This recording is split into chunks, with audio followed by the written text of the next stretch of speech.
Picture a battlefield in the year 1347. The air thick with the scent of iron and smoke, the ground churned to mud under the weight of armored men and terrified horses. Nearby, a village struggles under the shadow of the Black Death, where whole families vanish behind doors marked with red crosses. We've all been taught to imagine this era as one of overwhelming suffering and medical ignorance, a time when healers relied on leeches, superstition, and prayers. And while it's true that medieval medicine included its share of troubling practices, that's only part of the story. What if I told you that some of their treatments weren't just guesswork? That hidden among the strange potions and seemingly bizarre rituals were methods that actually saved lives, methods that modern science is only now beginning to understand and validate. This is not a story about lucky accidents or half-believed folklore. It's about the moments when observation, tradition, and a deep connection to the natural world led medieval healers to discoveries that were far ahead of their time. Think about that for a second. In an age without microscopes, clinical trials, or even a basic understanding of germ theory, men and women were still finding ways to fight infection, ease pain, and heal wounds in shockingly effective ways. Some of their remedies were so successful that they remained in use for centuries, passed down through generations because they simply worked. So today, we're setting aside the myth of the Dark Ages as a period of total medical backwardness. Instead, we're stepping into the world of medieval medicine that actually worked, remedies and procedures that have stood the test of time and scrutiny. We'll explore everything from battlefield wound care that prevented deadly infections to plant-based pain relievers that are still admired for their potency. This is a journey into the ingenuity of the human spirit, one that connects us to our ancestors not through their fears, but through their moments of brilliance. And who knows, by the end, you might never look at history, or even modern medicine, quite the same way again. Now, when we think of medieval surgery, it's easy to conjure images of a grim, unskilled tradesman rather than a learned healer. But this is where our story takes a fascinating turn, because the very limitations placed upon these practitioners forced them into a unique form of innovation.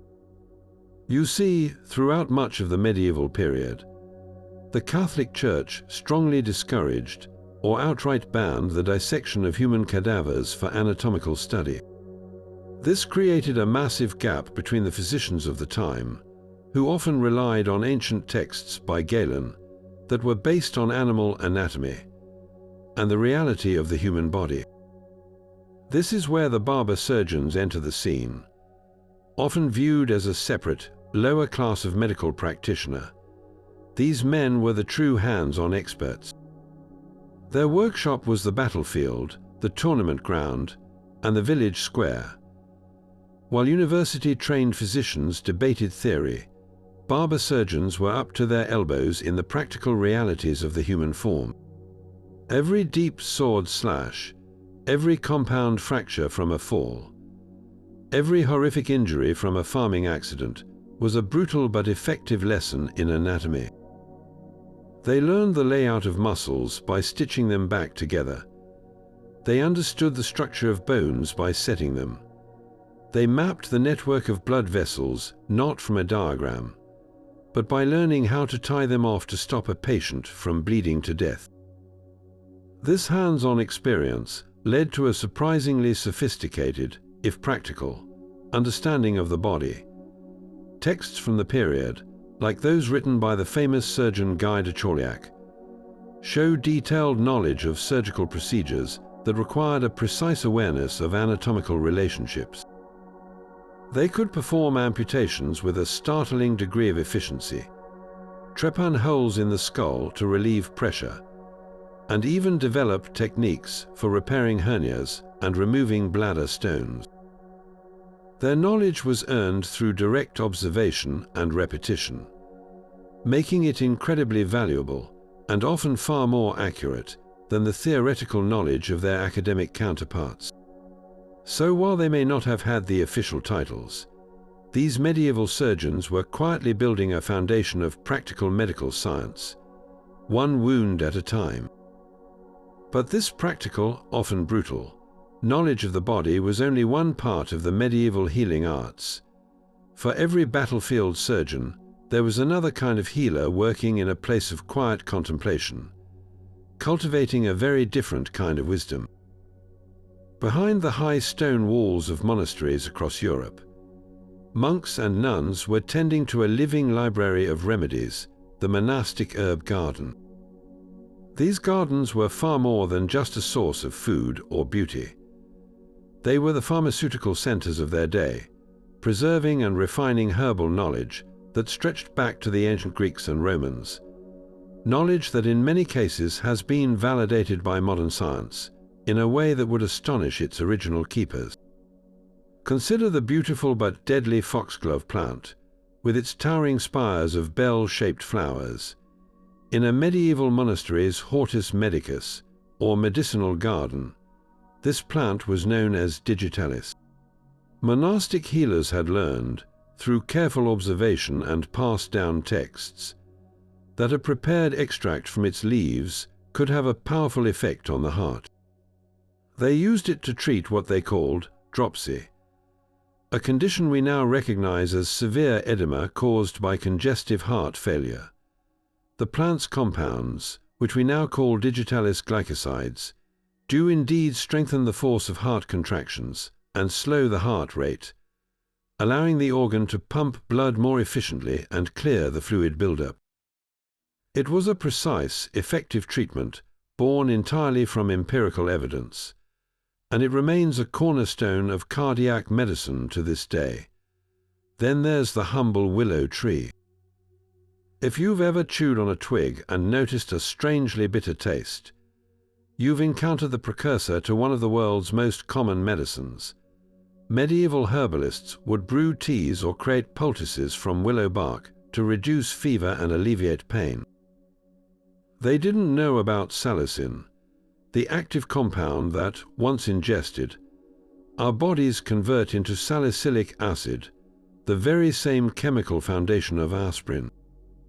They just knew it worked. This kind of knowledge wasn't a lucky guess.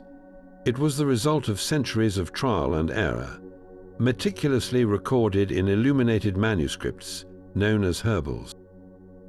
These books were detailed guides describing plants, their uses and methods of preparation, ensuring this hard-won wisdom was not lost. The applications were often remarkably sophisticated. Peppermint and spearmint were not just grown for their pleasant aroma. They were recognized as powerful aids for settling an upset stomach and relieving digestive cramps, a use confirmed by modern studies that show menthol's antispasmodic effects on intestinal muscles. Similarly, the bright yellow flowers of St. John's wort were harvested around the summer solstice and steeped in oil to create a deep red balm. This preparation was used to treat wounds and nerve pain. And today we understand that the plant's hypericin compound has both anti-inflammatory and antiviral properties. This was a system of medicine deeply connected to the rhythms of the natural world, where the timing of harvest, the method of drying, and the preparation were all considered crucial to the potency of the final remedy.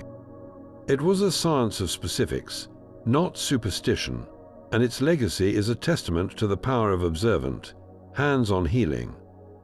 Yet this knowledge of plants and anatomy would have been for nothing if medieval healers couldn't effectively treat the most common and deadly medical emergency they faced, the traumatic wound. Whether from a battlefield sword, a farming scythe, or a simple kitchen knife, a deep cut in an era before antibiotics was a potential death sentence. But here's where their practical genius truly shines through, because their methods for preventing infection were not just effective, they were scientifically sound. even if the practitioners themselves didn't understand the microbiology behind them. Take something as simple as wine. On the surface, pouring alcohol into a gaping wound might seem like a form of torture, or perhaps a superstitious ritual. But medieval surgeons, particularly those following the guidelines of influential figures like Henry de Mondeville, advocated for the vigorous irrigation of wounds with wine. They observed that wounds cleaned this way were far less likely to swell, turn putrid, and kill the patient. They didn't know about bacteria, but they understood the concept of cleansing. We now know that the alcohol and certain organic compounds in wine, particularly in stronger, fortified varieties, possess significant antiseptic properties that can kill a wide range of pathogens. It was a crude but remarkably effective form of sterilization. Then there's honey, a remedy so ancient it's mentioned in Egyptian papyri, and one that was a staple in the medieval medical kit. They would apply a thick layer of honey directly into a wound before bandaging it. At first glance, applying something so sticky and sweet seems like it would attract infection, not fight it. But their empirical results told a different story.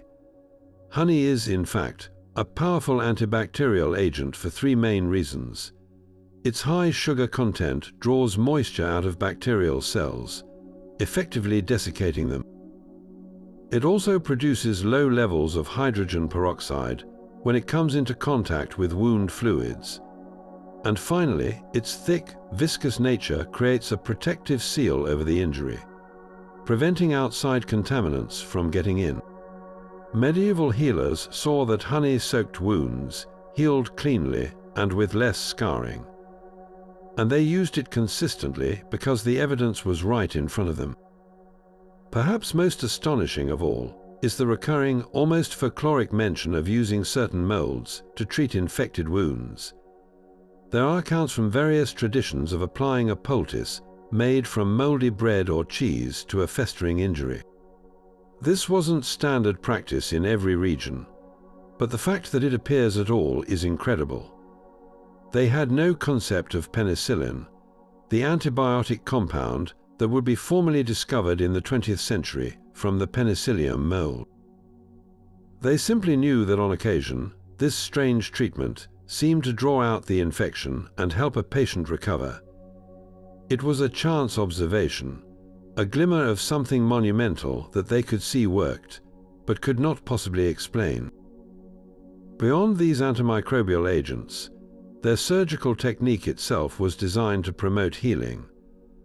They used fine needles and threads made from animal gut or silk to suture wounds, closed with remarkable skill, advocating for clean, tight stitches that would minimize dead space where infection could fester.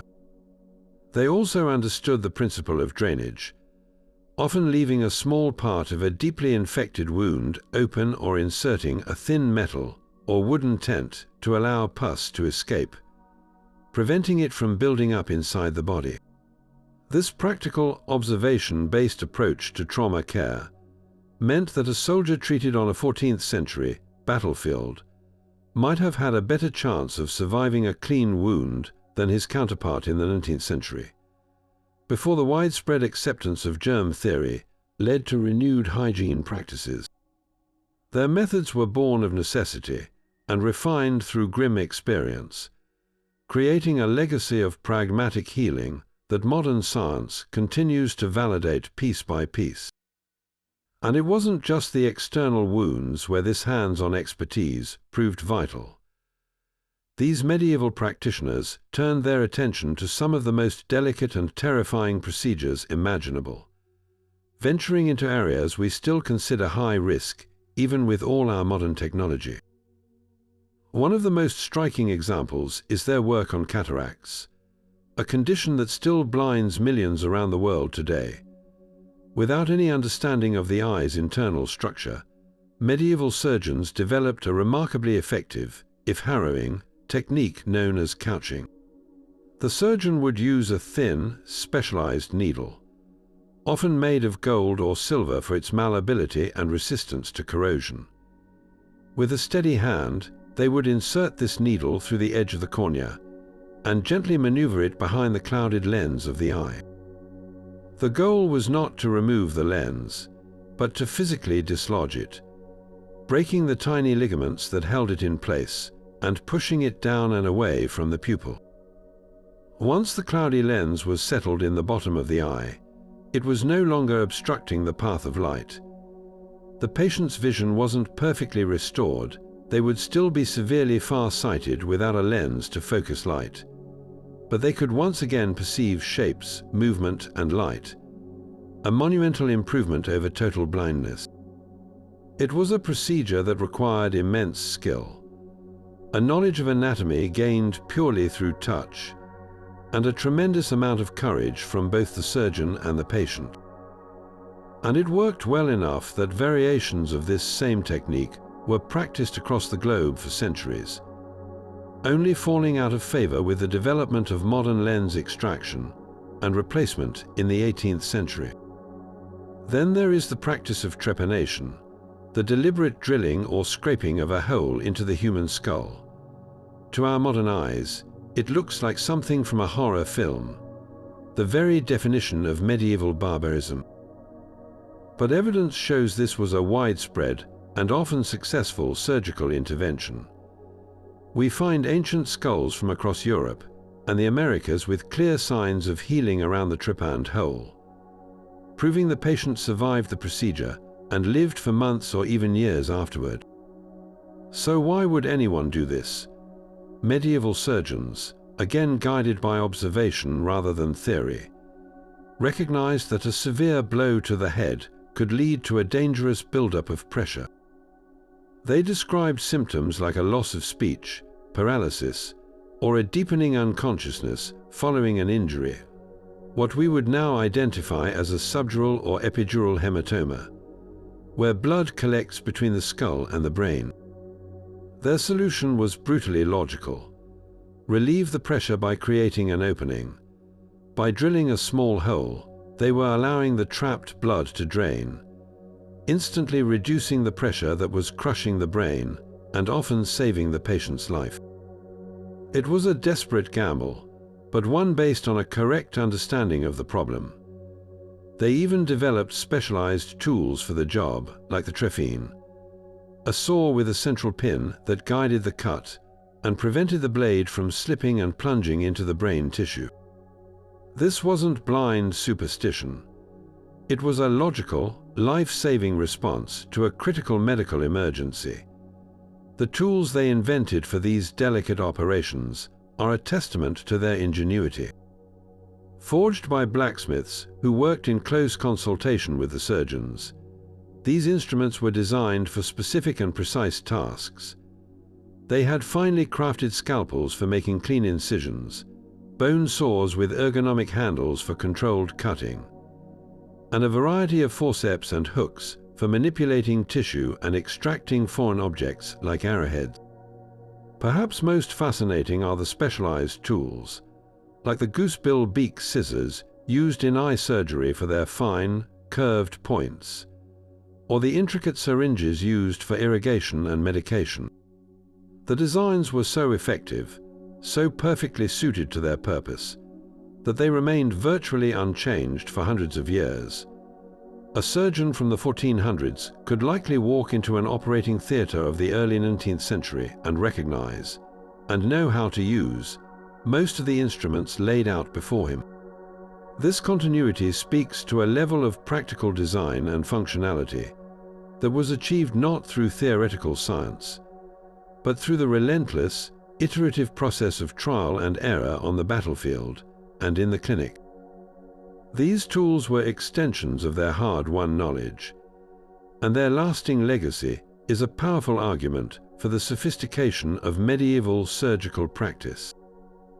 But for every precise surgical tool and carefully cultivated herb, some of the most effective treatments in the medieval arsenal came from the most unlikely and, frankly, unsettling sources.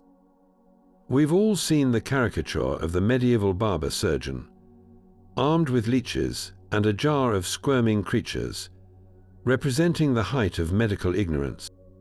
Yet, hidden within that stereotype is a fascinating truth. Sometimes their most maligned methods worked for reasons they couldn't have imagined. And modern medicine has actually circled back to embrace them. Consider the humble leech. For centuries, the practice of bloodletting was based on the flawed humoral theory, the idea that illness was caused by an imbalance of bodily fluids. While widespread bloodletting was often harmful and excessive, the application of leeches in specific, localized situations turned out to be oddly brilliant. Medieval practitioners observed that applying leeches to a swollen, inflamed limb or a bruised eye seemed to reduce pain and swelling remarkably well. They thought they were simply removing excess blood, but they were actually stumbling upon a complex biochemical process. We now know that a leech's saliva is a veritable pharmacy of potent substances. When it bites, it doesn't just suck blood. It injects a cocktail of over 100 different bioactive compounds. These include hirudin, a powerful anticoagulant that keeps the blood flowing freely, and vasodilators that widen blood vessels to improve circulation. But most importantly, the saliva contains anesthetic and anti-inflammatory agents. So, when applied to a congested area like a reattached finger where blood is pooling but not circulating properly, or a painfully swollen joint, the leech doesn't just drain excess blood. It chemically reduces inflammation, prevents dangerous clotting, and allows fresh, oxygenated blood to reach the tissues, dramatically aiding the healing process. It's a precision instrument, not a blunt weapon. Today, leeches are FDA-approved medical devices, used by microsurgeons around the world to save grafts and reattached limbs, proving that the medieval practitioners were onto something truly profound with their creepy, crawly allies. And if you think leeches are a strange concept, let's talk about maggots. On a medieval battlefield or in a crowded infirmary, it wouldn't have been uncommon for a neglected wound to become infested with fly larvae. The typical expectation would be that this was the beginning of the end, a sure sign of a fatal infection. But every so often, a healer would have noticed something extraordinary. Instead of the wound smelling putrid and the patient's condition worsening, the wound would appear clean, the gangrenous flesh gone, and the patient would be on a surprising path to recovery. They didn't understand why, but they saw the result. These wriggling creatures were somehow cleansing the injury. What those medieval observers were witnessing is now a standard medical treatment, known as maggot debridement therapy. The specific type of fly larvae used, today raised in sterile labs, are nature's most efficient microsurgeons. They operate in three incredible ways. First, they are scavengers that exclusively consume dead, necrotic tissue. They physically debride the wound, meticulously cleaning it out without harming a single bit of healthy, living flesh. Second, they secrete digestive enzymes that liquefy this dead tissue, making it easier to consume. And third, and perhaps most importantly, their secretions have powerful antibacterial properties, effectively disinfecting the area and even combating strains of bacteria that are resistant to modern antibiotics. They are sterilizing, cleaning, and promoting healing all at once. So while a medieval healer might have explained it as the worms having a good appetite for rot, their empirical observation was absolutely correct. This accidental discovery, born from noticing an anomaly on the gruesome battlefield, has given us a highly effective, low-tech solution for some of the most stubborn wounds modern medicine faces, like diabetic ulcers and severe burns. It's a perfect example of how paying close attention to nature, even in its most unsettling forms, could lead to medical breakthroughs centuries ahead of their time. Now, let's turn to a subject that might make many of us instinctively wince: the state of medieval dentistry. We have this pervasive image of a terrifying, unskilled blacksmith yanking out a screaming patient's tooth with a pair of rusted pliers. And while undoubtedly there was plenty of suffering and crude practice, the full story is far more nuanced. For all the pain of the era, medieval people were not passively accepting a lifetime of dental agony. They developed a suite of practical, and often surprisingly effective, ways to manage tooth decay, loss, and pain, with some methods providing genuine relief that modern science can now explain. Tooth extraction was indeed a common last resort, but the technique employed by skilled practitioners was far more considered than brute force. These barber surgeons understood that a clean extraction required more than just pulling. It required leverage and control. They used specialized tools called dental keys, which looked like a heavy metal door key. The claw of the instrument would be carefully fitted over the crown of the rotten tooth, and then the surgeon would turn the key, using its long handle as a lever to cleanly rock the tooth loose from its socket in a controlled motion. This method, while undoubtedly painful without modern anesthesia, was designed to minimize the chance of the tooth breaking apart mid-procedure, a common nightmare that could lead to a painful infected root left behind. For a loose tooth, they might even use a simple but effective method called resting, where a piece of string would be tied around the tooth and yanked with a sharp, precise pull. The goal was always efficiency and completeness, born from the hard-earned knowledge that a botched job meant a greater risk of fatal infection. But extraction was the final option. Before reaching that point, a vast world of herbal remedies was available to manage pain and infection. One of the most common and effective treatments for a throbbing toothache was the application of oil of cloves. Medieval healers would soak a small piece of wool or linen in this potent essential oil and pack it directly into the cavity of the aching tooth. They observed it brought rapid and significant relief. We now know why. Clove oil contains eugenol, a powerful natural anesthetic and antiseptic compound that is still used in modern dentistry to numb gums and disinfect root canals. It effectively deadens the nerve and fights the bacteria causing the pain. Other common remedies included chewing on peppermint leaves for their soothing menthol, or using a mouth rinse made from myrrh, a resin with well-documented antibacterial and astringent properties that could reduce gum inflammation and help clean an infected area. These weren't just random guesses. They were the result of generations of observational testing, finding which natural apothecary items provided the most reliable relief. Perhaps most fascinating and heartening is the evidence that medieval people cared deeply about the aesthetics and function of a lost tooth. The absence of a front tooth wasn't just a cosmetic issue. It could impede clear speech and make eating difficult. Archaeological finds have revealed that early forms of dental prosthetics were being attempted with remarkable ingenuity. The most common method was dental transplantation, where a lost tooth was replaced with one from another person or even an animal. There are accounts of poor individuals selling their healthy teeth to wealthier clients for this purpose. More durable solutions have been found in graves across Europe. Bridges made of gold or silver wire that would hold a replacement tooth, often a carved piece of animal bone or ivory, in the gap. Some skeletons have even been found with teeth drilled with tiny holes, suggesting wires were threaded through to anchor them to adjacent healthy teeth. These prosthetics were not just for show.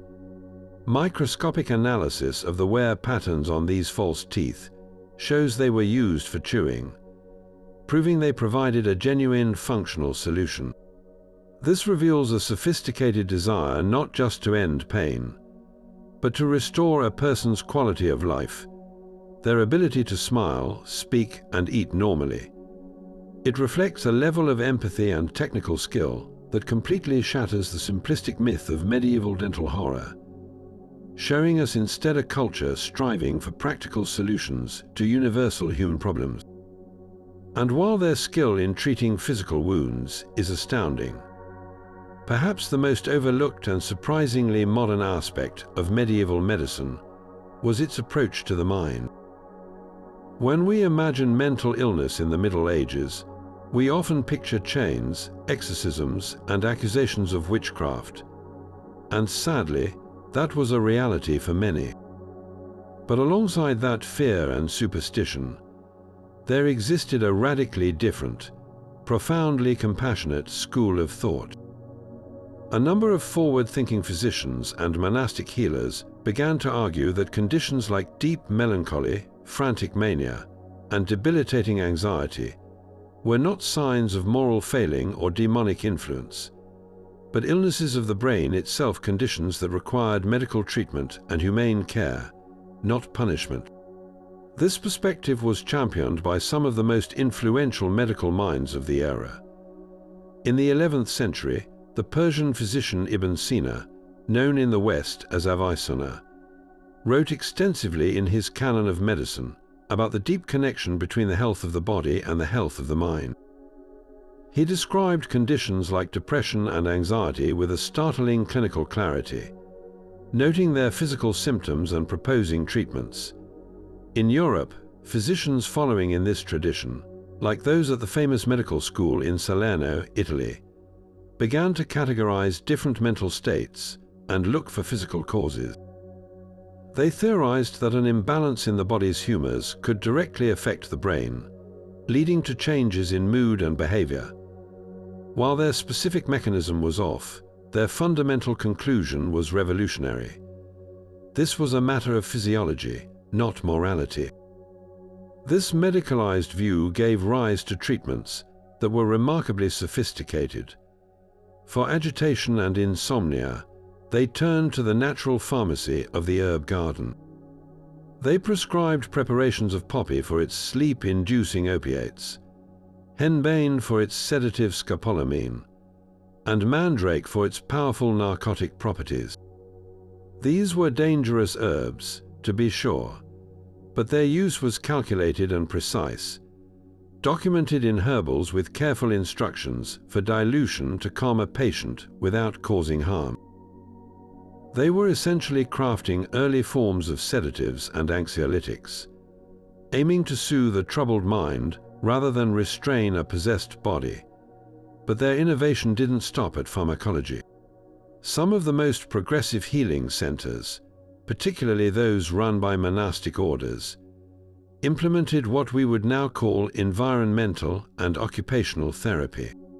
Certain monasteries and hospitals, like the Priory of St. Mary of Bethlehem in London, which would later gain a much darker reputation, began as places of refuge.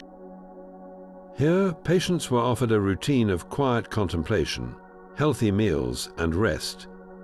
They were encouraged to walk in peaceful gardens, a practice we now know reduces stress and improves mental well-being. Perhaps most beautifully, there are accounts of these institutions using music as a form of therapy. The calming, rhythmic chanting of psalms, or the gentle playing of a harp, was employed specifically to ease a troubled spirit and bring a sense of order and peace to a chaotic mind. This recognition that environment, routine, and beauty could be healing agents is a concept that feels incredibly modern. This compassionate approach represents a hidden thread of empathy running through the medieval world. It shows us that even in an age often defined by its harshness, there were those who looked upon human suffering with a healer's eye, rather than a judge's glare. They sought to understand, to comfort, and to cure, operating on the revolutionary belief that a broken mind was still a part of the human body, worthy of the same careful observation and dedicated treatment as a broken bone.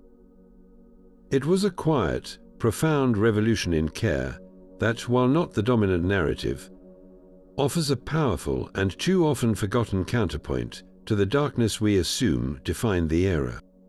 This growing understanding of both body and mind demanded a place to put it into practice, a dedicated space for healing that went beyond the battlefield or the monastery cell.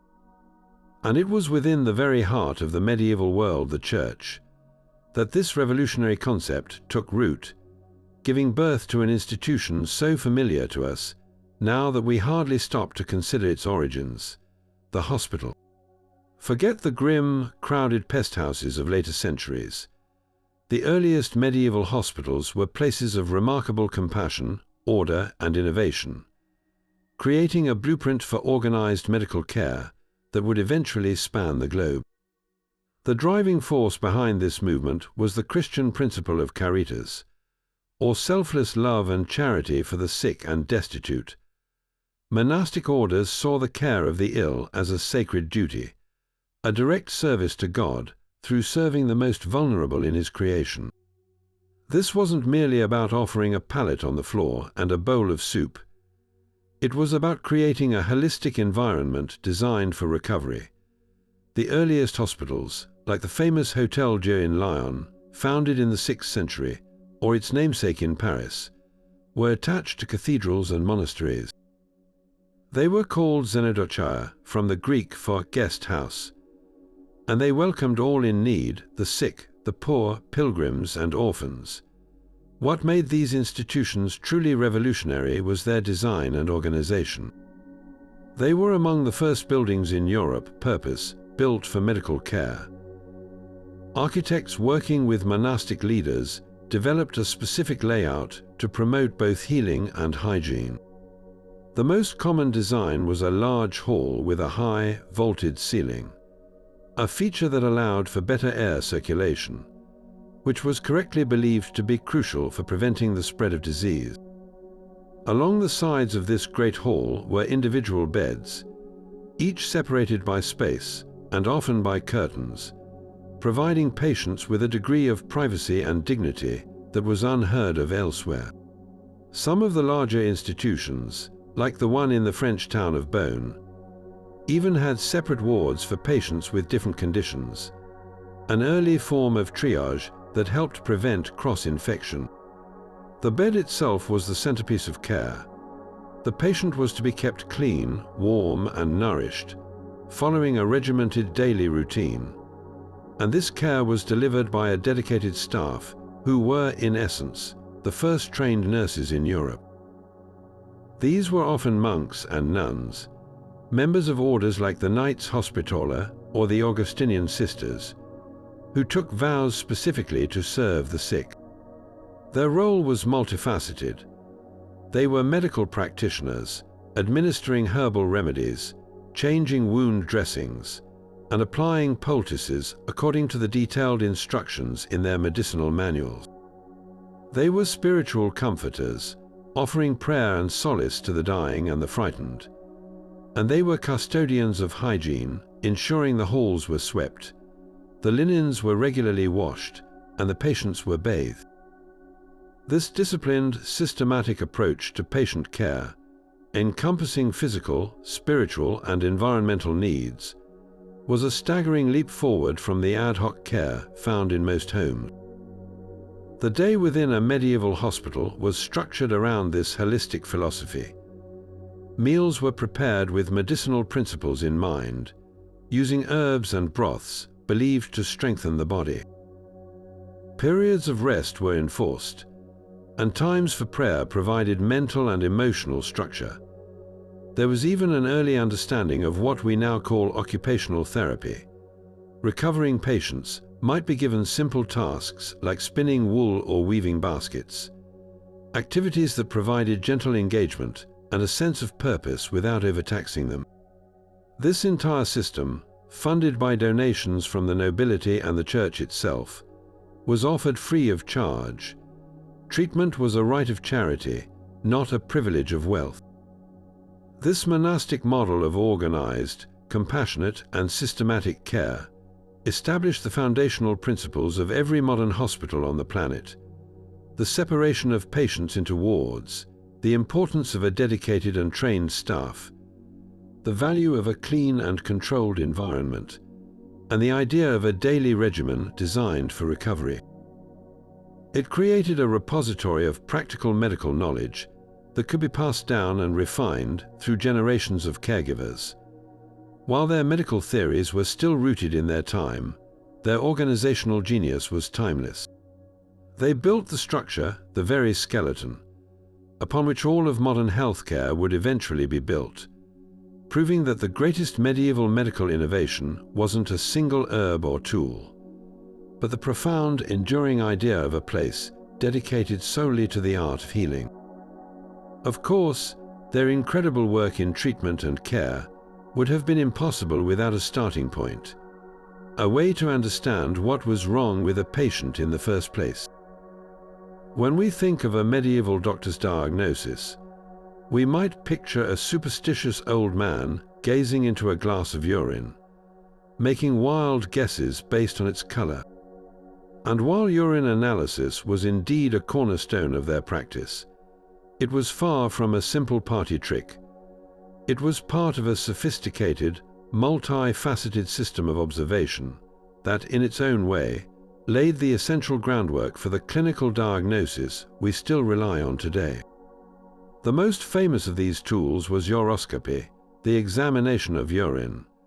Physicians carried a special chart, often beautifully illustrated in their medical texts, called a uroscopy wheel. This wheel depicted 20 different possible colors of urine, each one potentially linked to a specific imbalance of the humors or a problem with a particular organ. A pale, watery urine might suggest an overabundance of the cold, wet, phlegmatic humor, while a deep red could point to an excess of blood, but they looked far beyond just color. The physician would carefully assess the urine's clarity. Was it cloudy, which could indicate illness, or clear?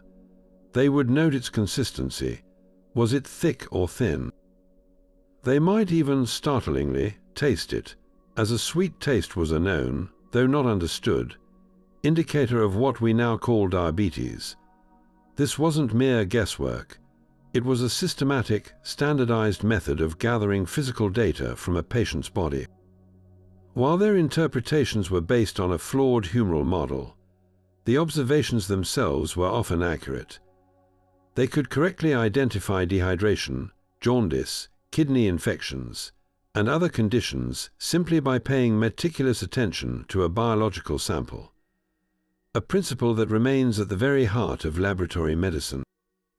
Alongside the flask of urine, the physician's other primary instrument was his own hand, placed upon the patient's wrist. The reading of the pulse was another discipline of immense importance, detailed in texts with almost poetic complexity. Medieval doctors didn't just count heartbeats. They listened to its rhythm and character. They described pulses as strong or weak, full or thready, quick or languid.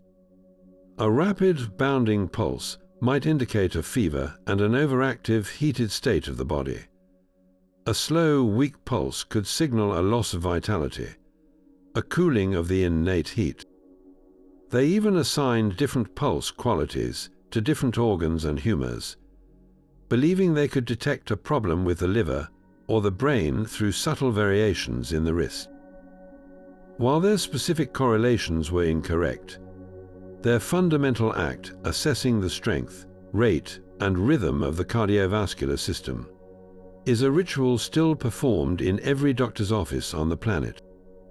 They were correctly identifying the pulse as a vital sign, a direct window into the body's inner state of balance or crisis.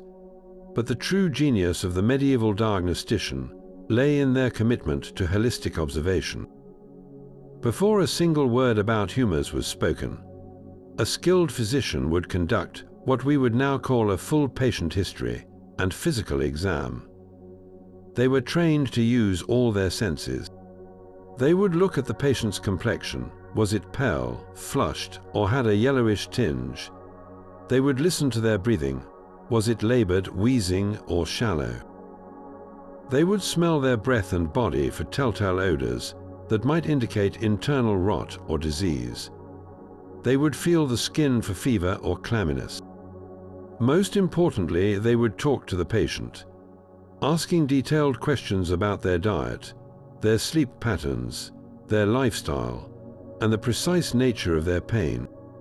This method of integrating a patient's own narrative with direct physical evidence is the very bedrock of modern clinical diagnosis. It represents a shift from relying solely on theory to trusting the empirical evidence presented by the patient themselves. They were building a complete picture, a story of the illness, and that narrative approach allowed them to often arrive at a functionally correct diagnosis, even if their explanation for it was rooted in a different understanding of the world.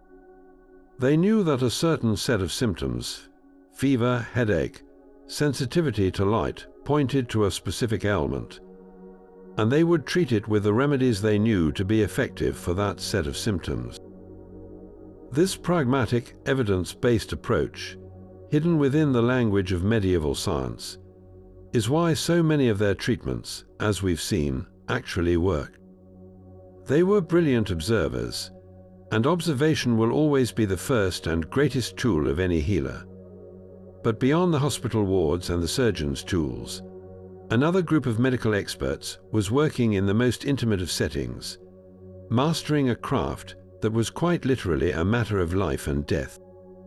In the dim, warm light of a peasant's hut or a noblewoman's chamber, the medieval midwife presided over the universal, yet perilous, journey of childbirth. Often older women who had borne their own children, these midwives were the guardians of an oral tradition of women's medicine, a repository of practical knowledge passed from one generation to the next. And contrary to our darkest assumptions about medieval mortality, their practices were frequently sophisticated, observant, and remarkably effective, creating pockets of safety in an otherwise dangerous process. Their first and perhaps most crucial insight was the understanding of optimal positioning. While popular art often depicts medieval women giving birth lying flat on their backs, this was largely a later development influenced by male physicians. The experienced midwife knew this was one of the least effective and most dangerous positions, as it works against gravity and can compress major blood vessels.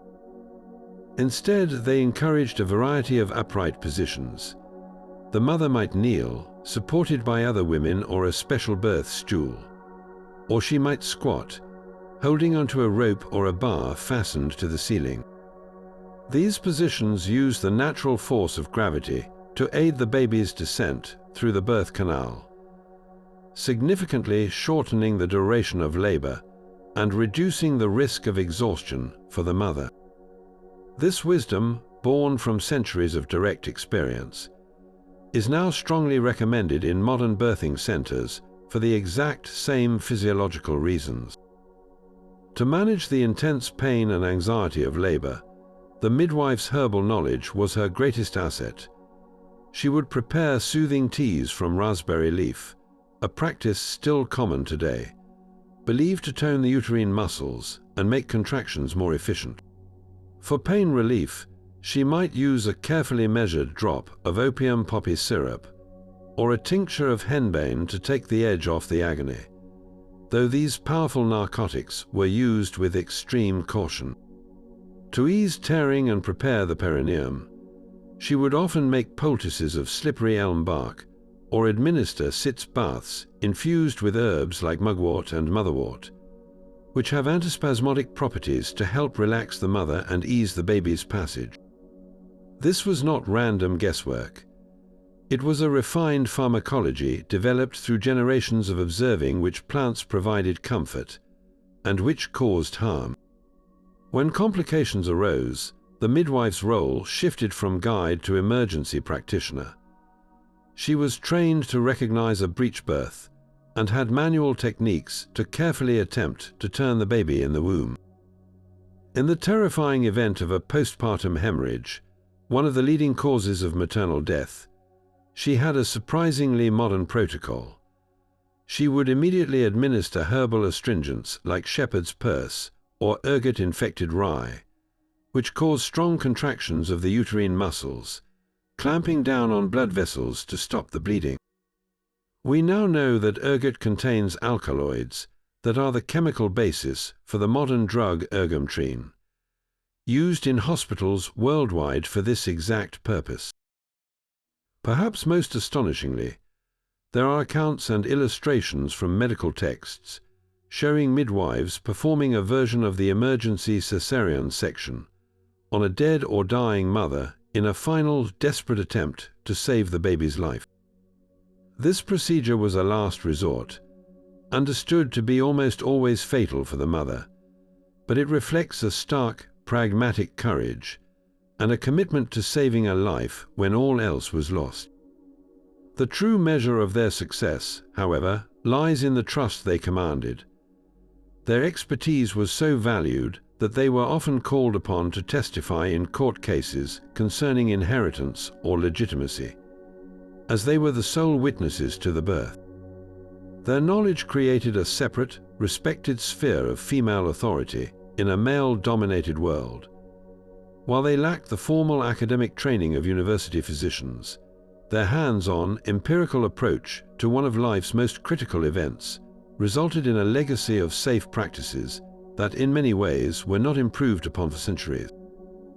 They worked with the tools nature provided, guided by a deep, accumulated wisdom that understood the process of birth not as a disease to be managed, but as a natural, if perilous, event to be supported with skill, compassion, and a profound respect for the power of life. This focus on individual care, from the midwife's chamber to the physician's diagnosis, reveals a society deeply engaged with medicine on a personal level. But what happened when illness transcended the individual and threatened the entire community? Faced with apocalyptic outbreaks like the Black Death, medieval society did not simply collapse into superstitious panic. In a stunning display of collective reasoning, they developed and enforced some of the most sophisticated public health measures the world had ever seen, creating a blueprint for disease prevention that we still follow today. The most powerful and revolutionary of these measures was the birth of quarantine. The word itself comes from the Italian 40 giorni, meaning 40 days, and it was in the bustling maritime republic of Ragusa, modern-day Dubrovnik, that this concept was first codified into law in 1377.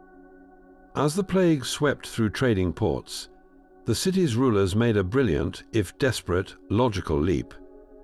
They noticed that ships arriving from infected areas seemed to bring the sickness with them.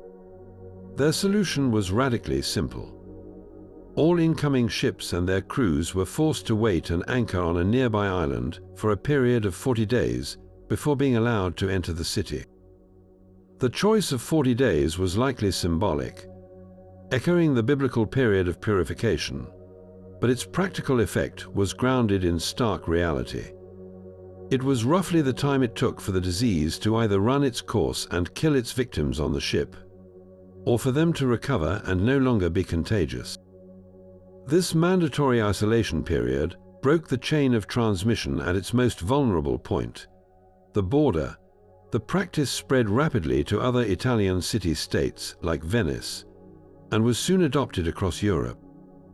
It was a monumental achievement in epidemiology, a policy born not from understanding germs, but from pure, unassailable observation and logic.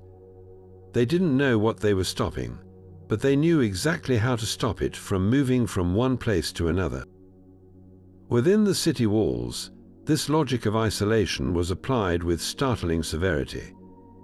The homes of plague victims were literally boarded up, marked with a red cross, and placed under guard to prevent anyone from entering or leaving for weeks. While this sounds cruel, it was a brutal form of household quarantine designed to contain the outbreak at its source. Special pest houses were established outside city limits, places where the sick could be moved to isolate them from the healthy population.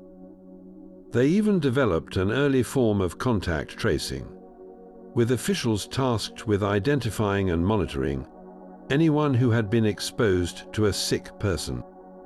This entire system was administered by specially appointed health magistrates, who had the authority to enforce these rules with fines and imprisonment. This represents nothing less than the invention of a public health bureaucracy, a government taking direct, organized responsibility for the biological security of its citizens.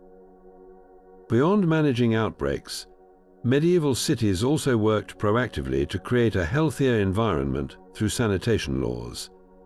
Town councils passed strict ordinances against the common practice of dumping household waste and the contents of chamber pots directly into the streets. Butchers were often required to conduct their trade downstream from the main population centres to avoid contaminating water supplies. In London, laws were enacted to try and clear the streets of the animal waste and butchery offal that clogged the thoroughfares, and rakers were employed to actually collect and remove this waste from the city. While these efforts were often fighting a losing battle against the realities of urban density, the intent was clear. They understood that filth and foul odors, what they called miasma, were connected to disease. They were correct in their observation that cleanliness mattered, even if their theory about poisoned air was incorrect. This drive for order extended to the water supply, with many cities investing in complex networks of conduits and pipes to bring fresh water from outside sources into public conduits and fountains, recognizing that clean water was essential for public health. And perhaps most contrary to our popular image of a filthy, unwashed populace, the medieval era was actually a golden age for public bathing. Large cities boasted numerous public bathhouses, or stews, which were incredibly popular social hubs for people of all classes. For a small fee, you could get a hot bath, a shave, and even a minor medical treatment like bloodletting or a wound cleaning. These baths were not just for luxury. They were rooted in the medical belief that cleansing the skin and opening the pores through hot water and steam was crucial for expelling harmful humors and maintaining health. While the prevalence of bathing did decline after the Middle Ages due to a combination of factors, including the Reformation and fears of syphilis, for centuries it was a normal and regular part of urban life. This network of bathhouses represents a widespread cultural acceptance of hygiene as a component of wellness. Together, these measures, quarantine, sanitation laws, and public baths, paint a picture of a society that was far from passive in the face of disease. They were actively, collectively, and intelligently engaged in a fight for public health. They used the tools they had, observation, logic, and the power of government to enforce rules for the common good. They built systems of prevention that required immense social discipline and a willingness to prioritize the health of the community over the freedom of the individual. It was a pragmatic, often harsh, but undeniably effective response that saved countless lives and established the very principles of outbreak management and preventive medicine that our own global health institutions still rely upon when faced with a new pandemic. Their understanding of healing extended far beyond the operating table and the herb garden, reaching right onto the dining platter. Medieval physicians operated on a foundational belief that would sound remarkably familiar to any modern nutritionist. Food is medicine. This wasn't a vague notion. It was a highly detailed, systematic approach to health where every meal was a potential remedy, and every ingredient had a specific purpose. Guided by the ancient theory of the four humors, they believed that every food, like every person, possessed a unique quality. It could be hot or cold, wet or dry. Illness was an imbalance of these qualities within the body, and the goal of a medicinal diet was to gently nudge the patient back into equilibrium. This led to dietary prescriptions of stunning specificity. For a patient suffering from a fever, a condition considered hot and dry, a physician would absolutely forbid heating foods like garlic, pepper, or red meat. Instead, they would prescribe cooling, moistening foods to counteract the imbalance. This meant a diet rich in fruits like cucumbers and melons, leafy greens such as lettuce and spinach, and fish like perch or trout. Conversely, an elderly patient suffering from the cold, dry ailments of age, might be told to consume warming, moistening foods like fatty chicken broth, figs, and ripe grapes to restore vital warmth and fluidity. They even categorized different types of bread. Finely bolted white bread made from wheat was considered the most digestible and nourishing for the sick and convalescing, while coarse barley or rye bread was seen as fit only for the robust digestion of laborers. While their reasoning was based on a theoretical framework we now know to be incorrect, their observational skills were so sharp that many of their prescribed food pairings accidentally aligned with what modern science has since confirmed. Take, for instance, their treatment for what they called sanguine individuals, those they believed had an excess of blood, often characterized by a ruddy complexion and a passionate nature. These patients were advised to avoid rich, heating meats like beef and pork in favor of lighter proteins like chicken and fish, and to incorporate more bitter greens and acidic fruits into their diet. Today, we might recognize this as a fairly sound recommendation for someone with hypertension or a risk of heart disease, encouraging foods that are lower in saturated fats and higher in beneficial compounds. Their insistence on using sour ingredients like vinegar or verjuice, the juice of unripe grapes, to cut through fatty meats also makes practical sense. The acidity aids in digestion and breaks down rich foods, making them easier for the body to process. Perhaps one of their most enduring and correct insights was the critical importance of digestion to overall health. They viewed the stomach as the body's central kitchen, where food was literally cooked into the nutrients that powered the entire system. If this digestive fire was too weak, food would pass through undigested, causing corruption and illness. If it was too strong, it would burn up the nutrients, leaving the body weak. To maintain this delicate balance, they prescribed a strict order of eating. Meals were to begin with the most easily digestible foods, like fruits, before moving on to more complex substances like vegetables and grains, and finishing with heavy proteins like meats. They fiercely advised against drinking large amounts of cold water during a meal, believing it would douse the digestive fire, a concept that finds a parallel in modern understanding, as excessive liquid can dilute stomach acids crucial for breaking down food.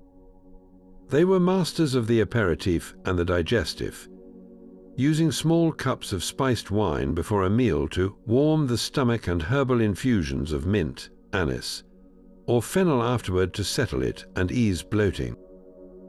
This holistic view of food as a core component of medical treatment reveals a medical culture that was deeply thoughtful and nuanced. It was a system built on centuries of observing how different foods made people feel, long before anyone could isolate a vitamin or understand a metabolic pathway. They may have explained the benefits of eating chicken soup for a cold by saying it restored moist warmth to the chest, but their empirical result, that it made people feel better, is one that grandmothers and doctors alike still recommend today. Their dietary medicine was a powerful blend of tradition, observation, and a profound belief that the path to health was not just found in a jar of medicine, but could be laid out on a plate, one carefully chosen, intentional bite at a time. While the barber surgeon's work on the battlefield was swift and often brutal, there existed another, more methodical branch of medieval medicine that required immense patience and precision: the art of the bone setter. These specialists, who often learned their craft through family lineages, were the orthoptists of their day, dealing with the agonizing aftermath of falls, blows, and accidents that could leave a person with a shattered limb or a dislocated joint. And far from being mere crude physical manipulators, they developed a sophisticated understanding of musculoskeletal injuries, creating techniques and devices for fracture management that were so effective. Their core principles are still in use centuries later. Their first and most critical challenge was dealing with a compound fracture, where the broken bone pierces the skin. They understood this was a dire emergency, not just because of the break itself, but because of the almost certain infection that would follow. Their protocol was remarkably advanced. After cleaning the wound with wine, as we discussed earlier, the bone setter's primary goal was to carefully debride the area, removing any fragments of bone that were completely detached and pieces of clothing or dirt that had been driven into the injury by the force of the trauma.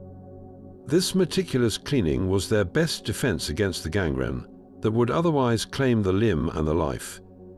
Then came the delicate work of reduction, manually realigning the broken ends of the bone.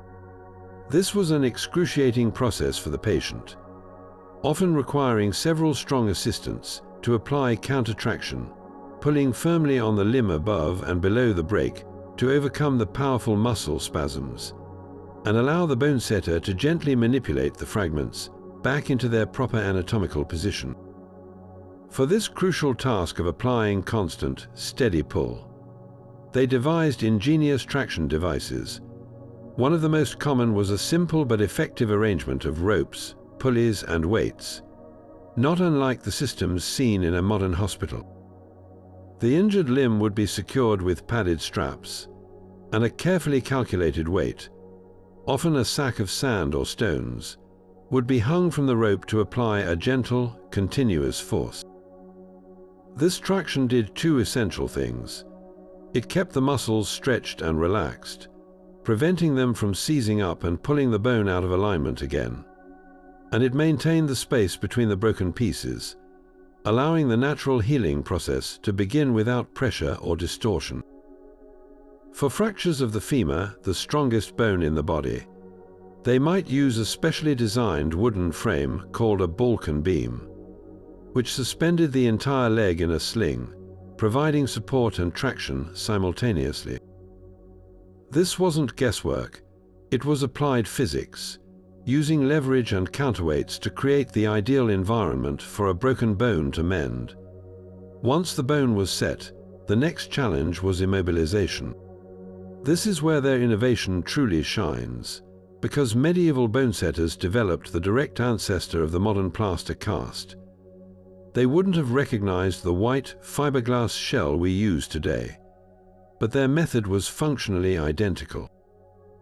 They created what were called starch bandages. They would take long strips of linen cloth and soak them in a mixture of warm water and egg whites, or sometimes a paste made from flour and water, literally starch. These pliable, glue-soaked bandages would then be wrapped meticulously around the injured limb, which had first been padded with wool or straw for comfort. As the bandages dried over the next day or two, they would harden into a rigid, custom-fitted shell that held the bone fragments perfectly in place for the weeks or months required for healing. Some recipes even included substances like clay or grated horsehair to add extra strength and rigidity to the cast. This creation of a lightweight, strong, and personalized external support was a monumental leap in orthopedic care. For less severe breaks or for stabilizing a limb after the cast was removed, they employed a variety of splints. These weren't just simple pieces of wood. They crafted molded splints from boiled leather, which became hard and rigid as it cooled, conforming exactly to the shape of the arm or leg. They also used bundles of reeds or thin strips of wood, bound together with leather thongs to create a flexible yet supportive splint that could be adjusted as the swelling went down. For a dislocated shoulder, a common and terribly painful injury, They had a specific and effective reduction technique. The patient would be laid on their back on the ground, and the bone setter would place their heel in the patient's armpit. Then, using their own body weight for leverage, they would pull steadily and firmly on the arm, using the heel as a pivot point to guide the head of the humerus bone back into its socket with a satisfying and relieving pop. It was a practical, physics-based solution that required skill and confidence, but when performed correctly, it provided immediate relief from debilitating pain. The success of these methods is etched into the archaeological record. Examination of medieval skeletons consistently reveals fractures that have healed cleanly and with excellent alignment, proof that these bone setters knew exactly what they were doing. They understood the importance of restoring the limb to its proper length and rotation to ensure the patient could walk or use their arm normally again. Their entire practice was a testament to the power of careful observation, empirical evidence, and thoughtful mechanical innovation.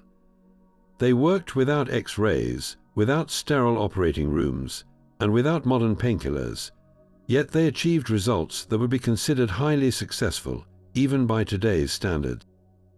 They turned the brutal necessity of mending broken bodies into a refined craft, one that laid the foundational principles of traction, immobilization, and rehabilitation that remain the absolute bedrock of orthopedic medicine to this very day. Moving from the mending of bones to the soothing of skin, medieval healers faced a constant and agonizing challenge: the severe burn. Whether from a cooking fire, a battlefield cauldron, or a domestic accident, a serious burn was a catastrophic injury that could easily lead to a painful, disfiguring death from infection. Yet within their limited botanical arsenal, they had discovered and refined a toolkit of remedies so effective that their core ingredients are still studied and used in advanced wound care clinics today, a testament to their brilliant empirical observation. The undisputed champion of these treatments was honey. We've already seen its use on battlefield wounds, but for burns, its application was nearly universal in medieval medical texts. A healer would carefully clean the burned area, often with cool water or a mild vinegar solution to reduce the initial heat, before applying a thick, generous layer of raw honey directly onto the injury.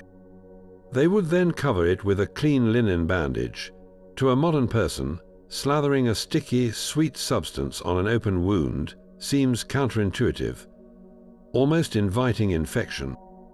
But medieval practitioners consistently reported remarkable results: reduced pain, less swelling, and most importantly, wounds that healed cleanly without the dreaded progression into putrid gangrene.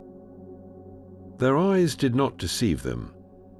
Modern scientific analysis has revealed that honey is a near-perfect natural burn dressing for several powerful reasons.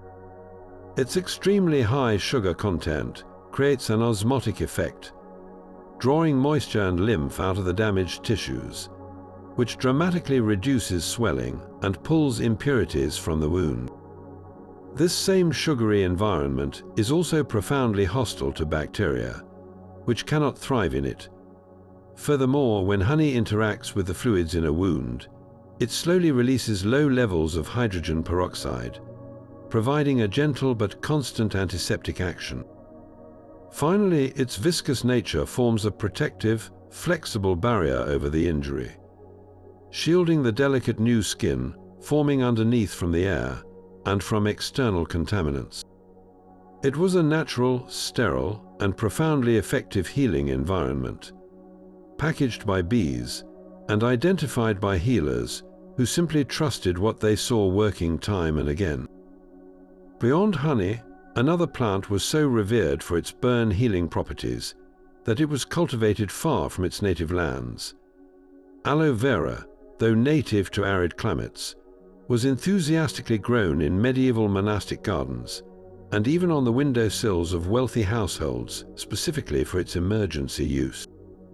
The treatment was straightforward: a leaf would be cut open, and the cool, clear gel from its center was scraped out and applied directly to the burn.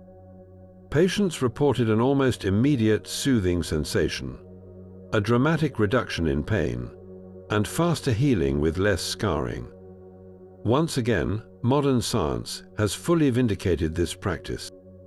Aloe vera gel contains a complex cocktail of vitamins, enzymes, minerals, and sugars, but its most valuable components for burn care are anti-inflammatory compounds called glucomanins and a growth hormone called gibberellin. Together, they work to reduce inflammation, fight bacteria, and actually stimulate the growth of new skin cells and connective tissue. It provides a potent combination of pain relief, infection control, and accelerated regeneration. The medieval healer didn't know about gibberellin, but they knew that the thick juice of the aloe plant brought comfort and promoted healing when it was needed most. The medieval apothecary also offered a variety of herbal poultices for less severe burns or for the later stages of healing. A common recipe might involve bruising the leaves of the common plantain plant, a weed that grows readily along footpaths, and mixing it with a little grease or egg white to create a moist dressing. Plantain contains a mucilaginous compound that is cooling and soothing, along with allantoin, a chemical that promotes the growth of new tissue. Similarly, a poultice made from the leaves of the violet plant was praised for its ability to reduce heat and inflammation. Perhaps most surprisingly, some texts recommend a wash made from a strong tea of oak bark or blackberry leaves for cleaning burns. This seems harsh, but it was actually insightful. These plants are rich in tannins, which have astringent properties. Applied to a burn, they help to pull the tissues together, form a protective layer, and reduce weeping and fluid loss.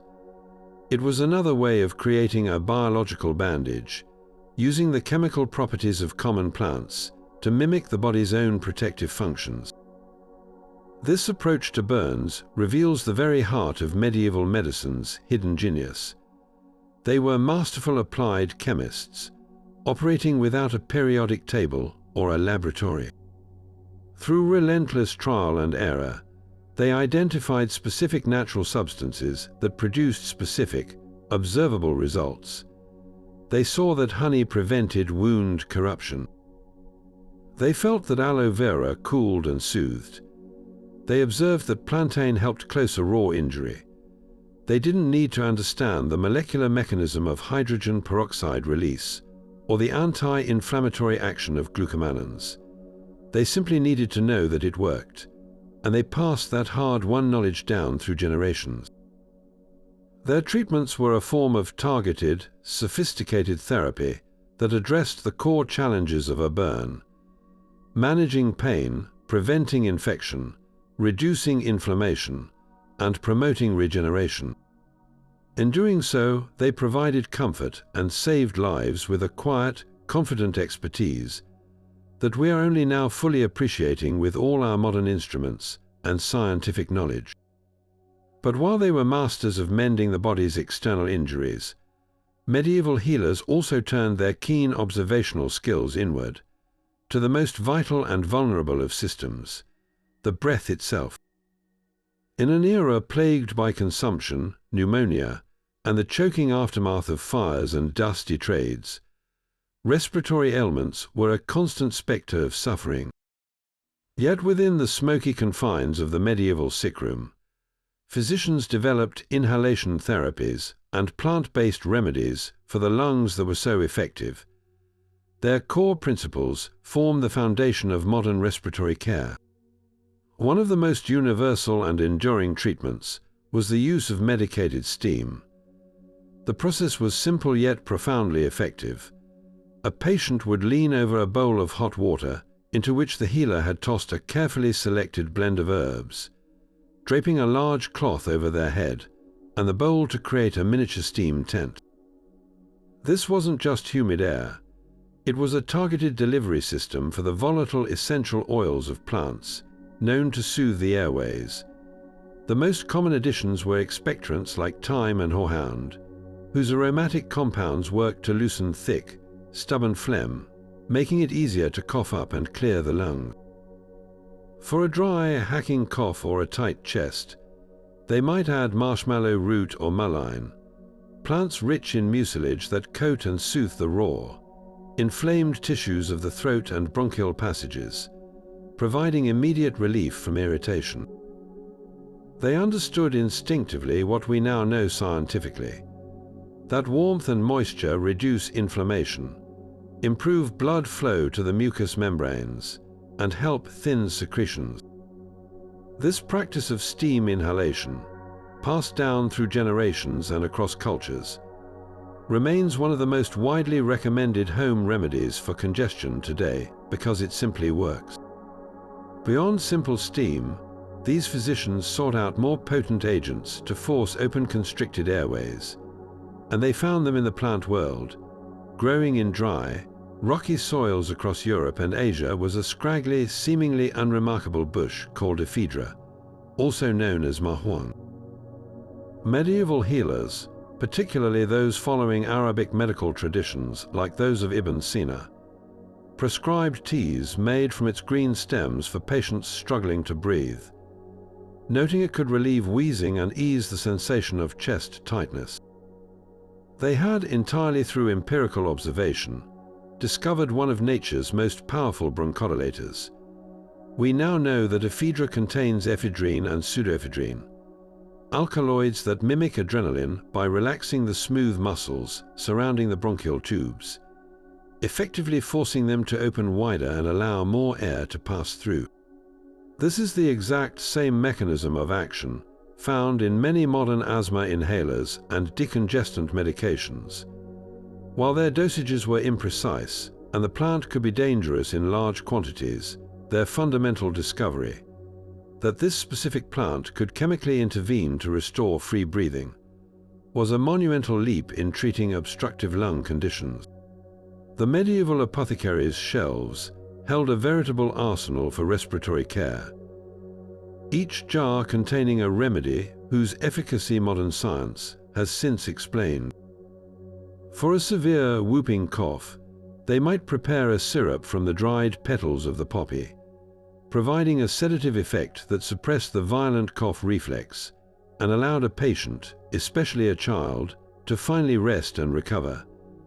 Its active compounds are opiates, still used in modern prescription cough suppressants.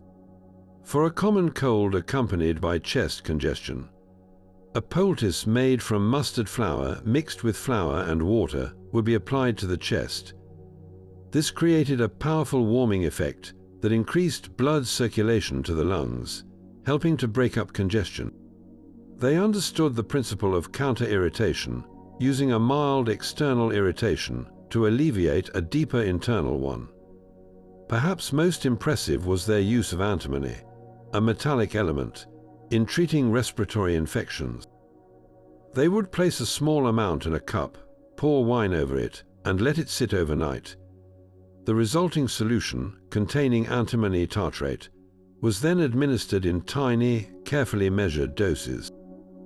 This compound is a powerful emetic, but in subemetic doses, it acts as an expectorant, stimulating the lungs to produce fluid and flush out pathogens.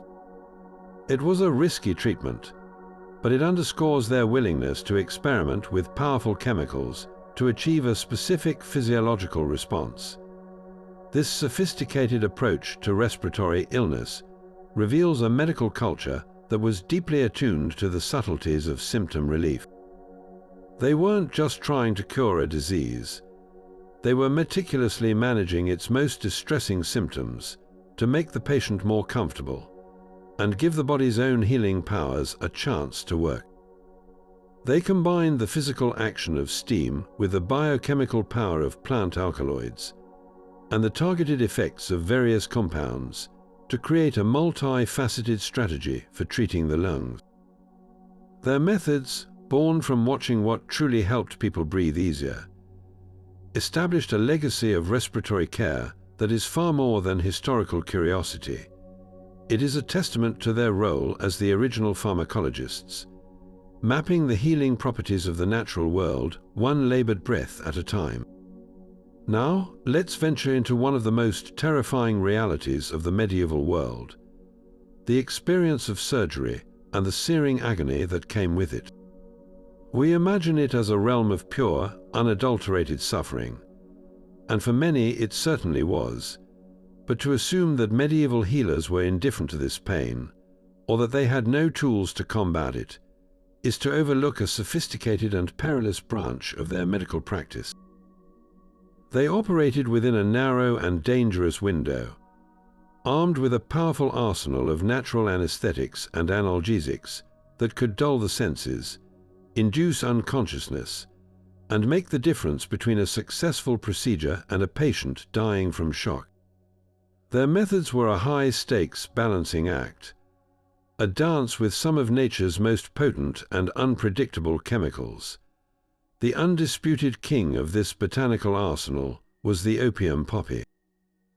Its use was not a medieval discovery. It was ancient knowledge, but medieval practitioners refined its application to a remarkable degree. They didn't just use the raw sap, they processed it into a variety of more stable and controllable forms. The most common was laudanum, a tincture created by soaking poppy pods in alcohol, often wine.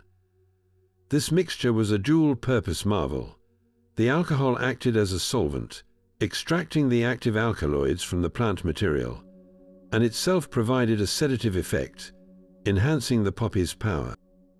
A carefully measured dose of this liquid could sedate a patient sufficiently for a surgeon to set a compound fracture or perform an amputation.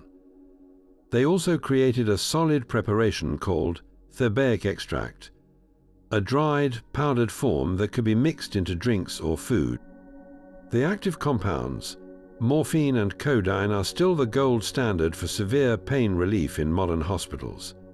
Medieval physicians, through grim experience, learned to titrate these doses.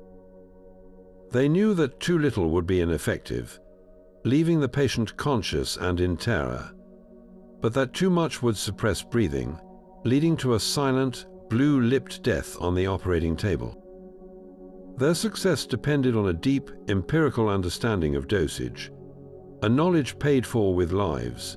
For procedures requiring a deeper, sleep-like state, healers turned to the legendary and fearsome solanaceous plants, mandrake, henbane, and deadly nightshade.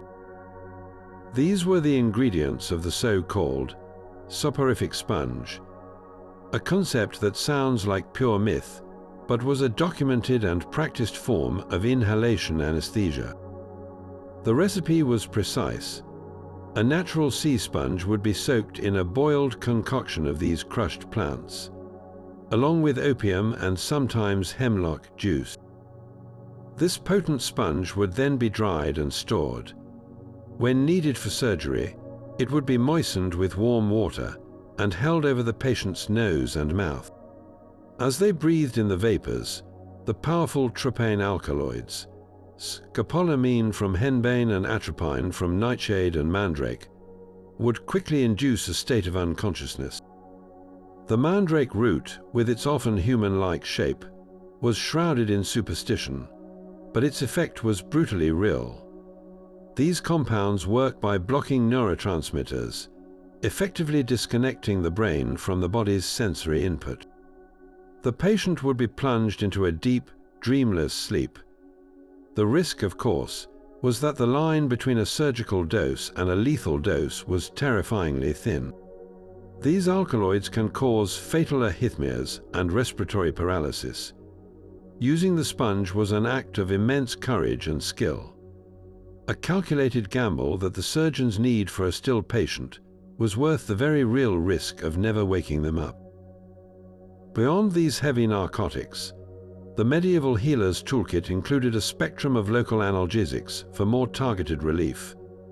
For a toothache, as we've seen, oil of cloves was the go-to remedy, its eugenol numbing the nerve endings with impressive efficiency.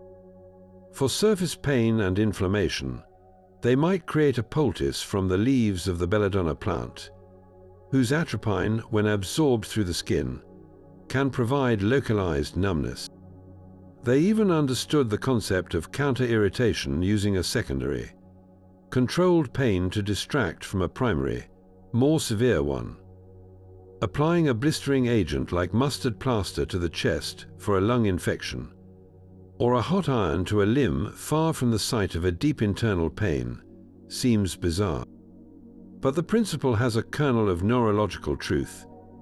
It stimulates a large number of nerve endings to send signals to the brain, which can sometimes interfere with or overshadow the perception of the original, more intense pain signal. This entire approach to pain management was a terrifying tightrope walk, a practice built on centuries of observed results rather than understood mechanisms. There were no safety trials, no precise measurements. The healer's expertise was measured in the patients who survived the procedure and the pain, versus those who did not. Their use of these powerful plants reveals a profound and desperate desire to alleviate suffering, to assert some measure of control over the brutal reality of their craft.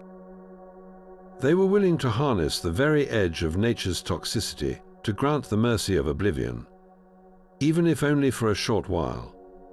It was a dangerous, imperfect, and yet profoundly human attempt to bring comfort into a world of unavoidable agony.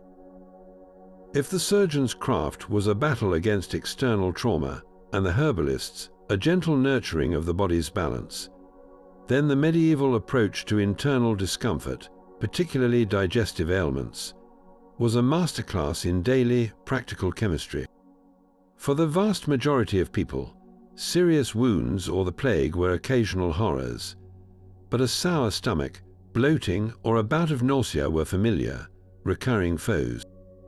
Fortunately, the medieval healer's pantry was exceptionally well stocked for this exact fight, filled with common plants and spices whose efficacy we now understand on a molecular level, proving their solutions were grounded in brilliant observation.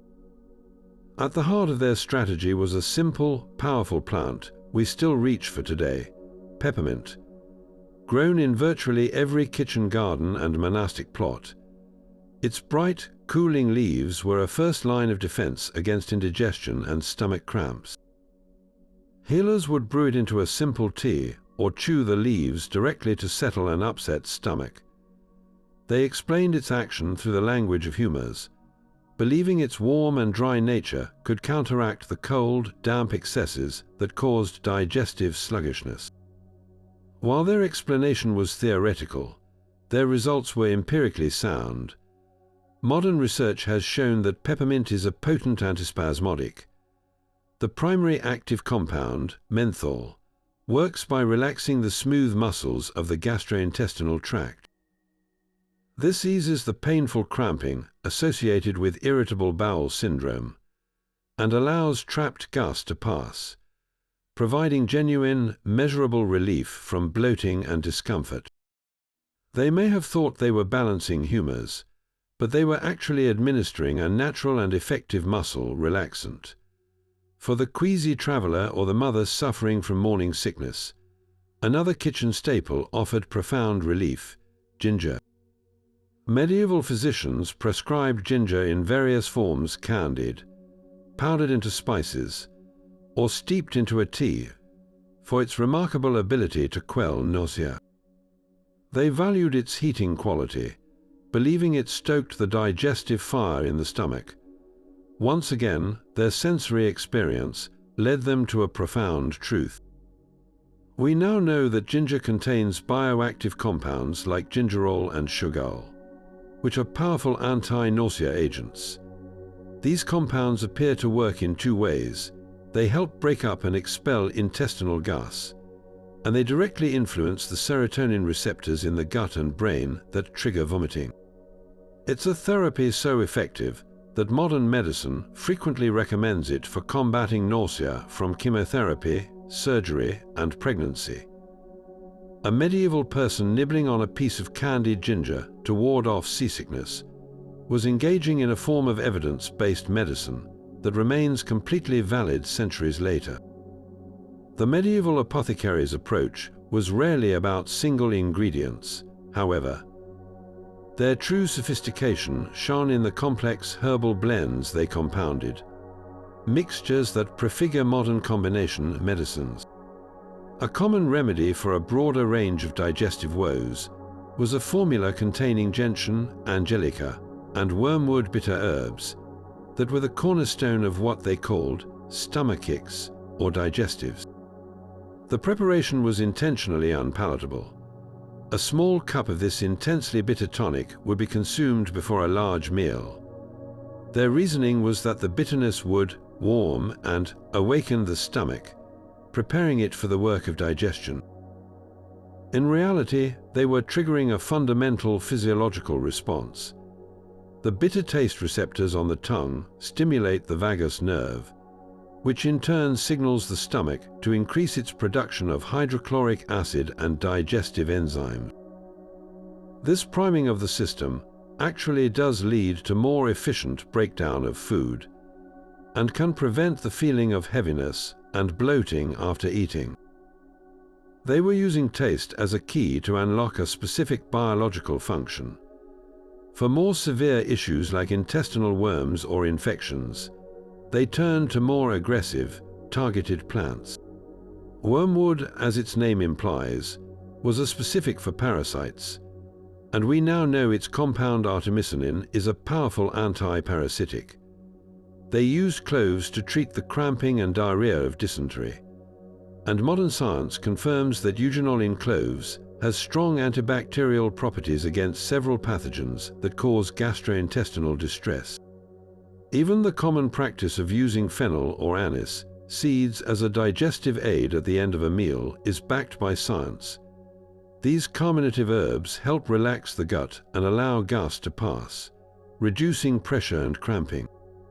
This entire system of gastrointestinal care reveals a deeply intuitive and effective approach to wellness. It was preventative, using bitter tonics before a feast. It was palliative, offering peppermint tea for comfort. And it was therapeutic, deploying ginger and specific herbs to address acute problems. They mapped the medicinal properties of their environment onto the common experiences of the human body, creating a reliable, accessible, and sophisticated form of healthcare that operated right out of the garden and the kitchen cupboard. Their success wasn't magic.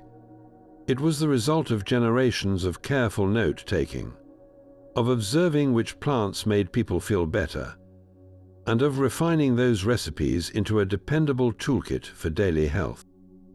Of all the senses, sight was perhaps the most precious to the medieval scholar, artisan, and scribe. A fragile gateway to both worldly knowledge and divine light. And when that gateway began to cloud with age or injury, they did not simply resign themselves to a dim and blurry world.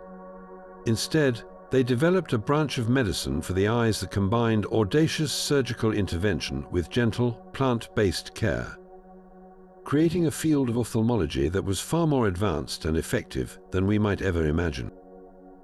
Their work to preserve and restore vision stands as a powerful testament to their ingenuity, blending the steady hand of the surgeon with the nuanced understanding of the herbalist. The most dramatic of these procedures was, without question, the couching of cataracts. For a patient whose world had gradually faded into a milky, blinding whiteness, this surgery offered the chance to see light and shape again. The technique, described in texts by master surgeons like Guy de Chauliac, was as precise as it was terrifying. The surgeon would use a specialized needle, often made of gold for its resistance to corrosion and its malleability. With the patient reclining and held steady by assistants, the surgeon would insert this needle through the edge of the cornea, carefully maneuvering it through the pupil and behind the clouded lens of the eye. The goal was not to remove the lens, but to dislodge it, using the tip of the needle to gently break the tiny zonular ligaments that held it in place. Once freed, the surgeon would push the opaque lens down and away, settling it into the vitreous humor at the bottom of the eye, out of the path of incoming light. The immediate result was not perfect 20/20 vision. The patient would remain extremely far-sighted without a lens to focus, but they could once again perceive light, movement, and the shapes of faces. It was a return from total blindness to a functional, if fuzzy, world. The sheer skill required, the intimate knowledge of ocular anatomy gained through touch and repetition, and the courage of both healer and patient, make this one of the most stunning achievements of medieval surgery. Its success is evident in its longevity. Variations of this exact technique were performed around the world for centuries, only being superseded in the 18th century. For more common irritations and ailments, medieval eye care turned to the soothing power of the herb garden. Herbalists compiled extensive recipes for eye washes, or coliria, designed to treat everything from simple dryness and redness to more serious infections and inflammations. These were not random mixtures. They were specific formulations whose ingredients reveal a deep understanding of plant properties. A classic remedy for sore, tired eyes was a wash made from a simple infusion of fennel seeds. They observed that this solution felt cooling and provided relief. We now know that fennel is rich in antioxidants and anti-inflammatory compounds like anatole, which can indeed reduce irritation and soothe strained eyes. For more severe inflammation or conjunctivitis, they might create a wash from the petals of the red rose or the blue cornflower. These plants are rich in anthocyanins and tannins, compounds with well-documented astringent and anti-inflammatory properties that can tighten tissues and reduce swelling. Perhaps the most potent anti-infection agent they employed was a wash made from the herb eyebright, a plant whose very name, euphrasia, comes from the Greek for gladness, reflecting its reputation for bringing joy by restoring clear sight. Modern analysis shows that eyebright contains iridoid glycosides and flavonoids that have antibacterial and anti-inflammatory effects, making it a genuinely effective treatment for mild eye infections. These herbal washes were meticulously prepared with clean water or rose water, strained through fine cloth to remove any particles, and applied with a dropper or a clean linen cloth, demonstrating a clear concern for both efficacy and safety. But their innovation wasn't limited to fixing what was broken. It also extended to enhancing what was naturally there. Sometime in the late 13th century, in the glassmaking workshops of northern Italy, a monumental invention quietly emerged that would forever change the intellectual landscape of the world: eyeglasses.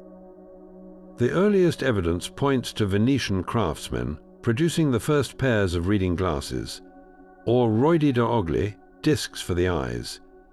These were simple, convex lenses set into frames that could balance on the nose. They were designed for a very specific and common problem: presbyopia, the age-related farsightedness that makes reading small text incredibly difficult for anyone over about 40 years old.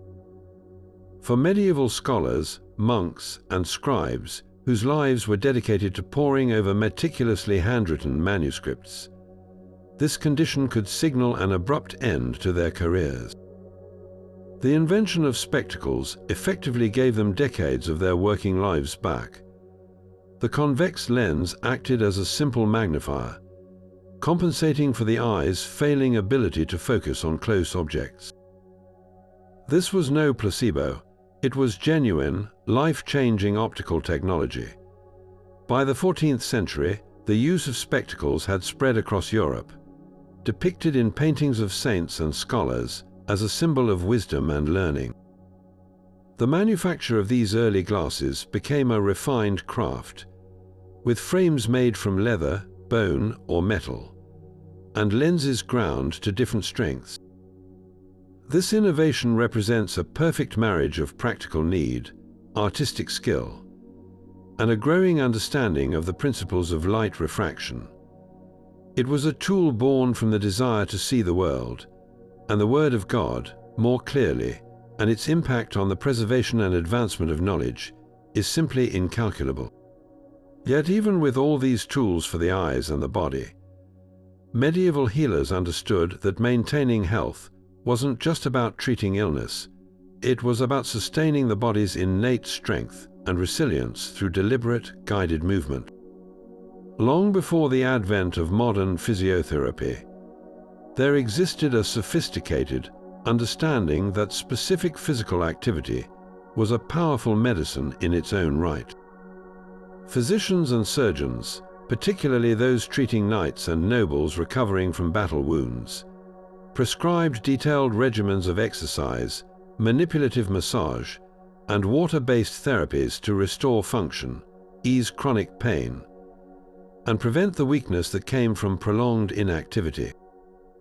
For a knight immobilized by a broken leg or a dislocated shoulder, the healer's goal was not just to mend the bone, but to return the warrior to full fighting strength.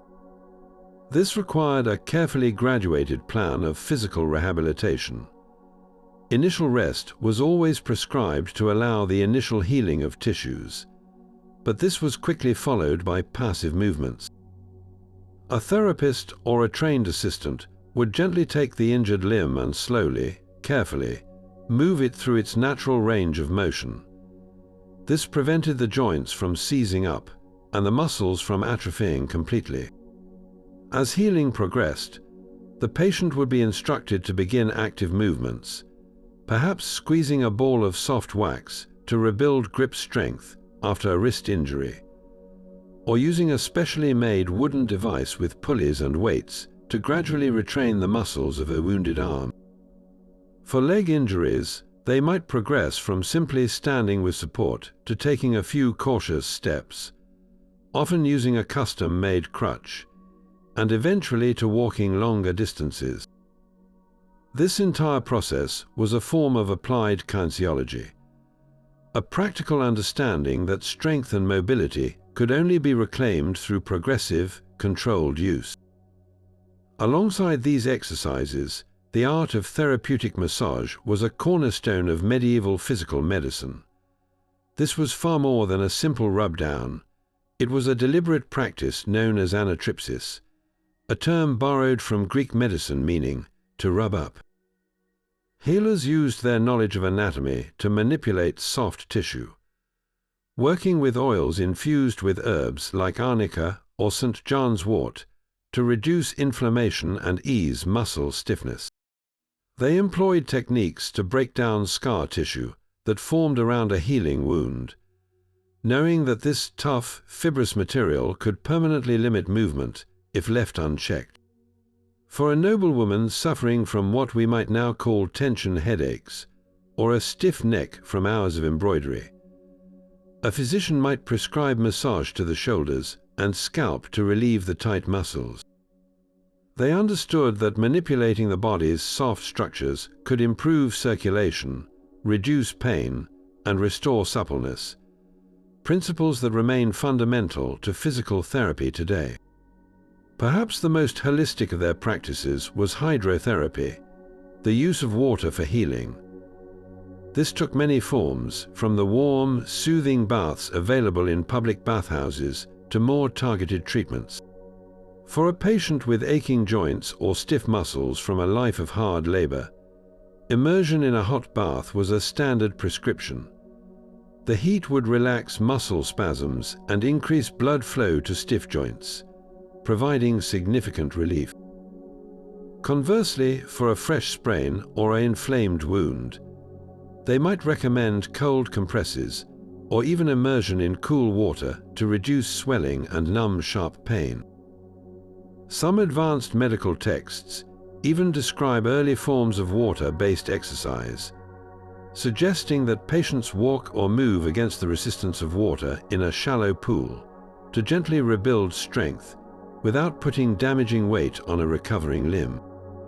This intuitive use of water's unique properties, its buoyancy, its temperature, and its resistance, demonstrates a nuanced approach to rehabilitation that considered the patient's entire physical experience.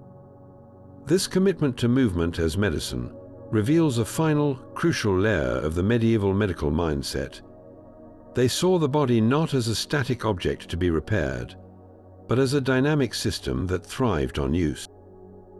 A physician's role was to guide that system back to its optimal state through movement, manipulation, and the intelligent application of natural elements. It was a proactive, empowering form of care that aimed not merely for the absence of disease, but for the return of full, vibrant physical life. While the surgeons, midwives, and bone setters were the hands-on practitioners of their craft, another group of quiet, dedicated individuals worked by the dim light of a candle, ensuring that this hard-won knowledge would not be lost to time. In the scriptoriums of monasteries and the libraries of universities, scribes and physicians were engaged in a monumental project of preservation, meticulously copying and illustrating medical texts that served as the vital bridge between the ancient world and the scientific revolution to come. This was not mere repetition. It was an act of cultural salvation, safeguarding a vast repository of medical wisdom through centuries of upheaval and uncertainty. The core of this endeavor was the translation movement, a centuries-long project of intellectual exchange that saw knowledge flow across linguistic and cultural boundaries. As Europe emerged from the early Middle Ages, much of the medical learning from Greece and Rome had been lost in the West, but preserved and expanded upon in the great libraries of the Islamic world. In centers of learning like Toledo in Spain and Salerno in Italy, teams of Christian, Jewish, and Muslim scholars worked side by side, translating foundational texts from Arabic and Greek into Latin, the universal language of European scholarship. The monumental canon of medicine by the Persian polymath Ibn Sina, known as Avicenna, was translated into Latin and became arguably the most important medical textbook in Europe for over 500 years. Similarly, the works of the ancient Greek physician Galen and the Roman encyclopedist Celsus were recovered and painstakingly copied. This was not a passive transfer of information. These translators often added their own commentaries, clarifying points and integrating observations from their own practice, creating a living, evolving body of knowledge that blended the best of ancient theory with contemporary empirical insight. The true marvel of these manuscripts, however, lies in their meticulous illustrations. These were not decorative flourishes, but essential educational tools, designed with a clarity and accuracy that speaks to a deep understanding of the subject matter. Herbal manuscripts, known as herbals, contain stunningly detailed paintings of plants, each leaf, flower, and root rendered with botanical precision, so that a healer could confidently identify foxglove, mandrake, or St. John's wort in the wild. These illustrations were often annotated with text describing the plant's properties, the best time to harvest it, and its specific medicinal uses, creating a complete visual and textual guide. Surgical texts were even more astonishing. They featured intricate step-by-step diagrams of procedures like cataract couching, amputation, and the reduction of dislocations. A young surgeon in training could study these images to understand the correct angle for inserting a needle into an eye, the precise placement of a bone saw, or the proper way to apply traction to a fractured limb. The illustrations demystified complex procedures, standardized techniques, and served as a quality control mechanism, ensuring that best practices were disseminated widely and consistently. This process of creation was itself a form of medical practice. The scribes, often monks who were also skilled in healing, did not simply copy words blindly. They understood the content they were transcribing. A mistake in a recipe for a potent sleeping draught, or an error in the diagram of a surgical procedure, could have fatal consequences. This demanded an immense attention to detail and a scholarly dedication to accuracy. The very layout of these texts was designed for practical use. Important passages were highlighted in red ink, a practice known as rubrication, making it easy for a physician to quickly find a specific treatment or remedy in a thick volume. Marginal notes, known as glosses, were frequently added by later readers, a recipe that worked particularly well. A warning about a dangerous dosage, or a local variant of a plant that could be substituted. These manuscripts became living documents, their pages bearing the accumulated wisdom and practical notes of generations of healers. The impact of this preservation project cannot be overstated. When the Renaissance dawned, European physicians did not have to start from scratch.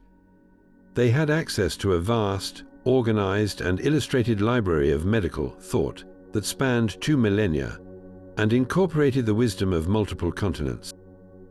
The work of medieval scribes provided the essential foundation upon which figures like Andreas Vesalius could build to create their revolutionary anatomical texts. The accurate plant drawings in herbals directly influenced the development of modern botany.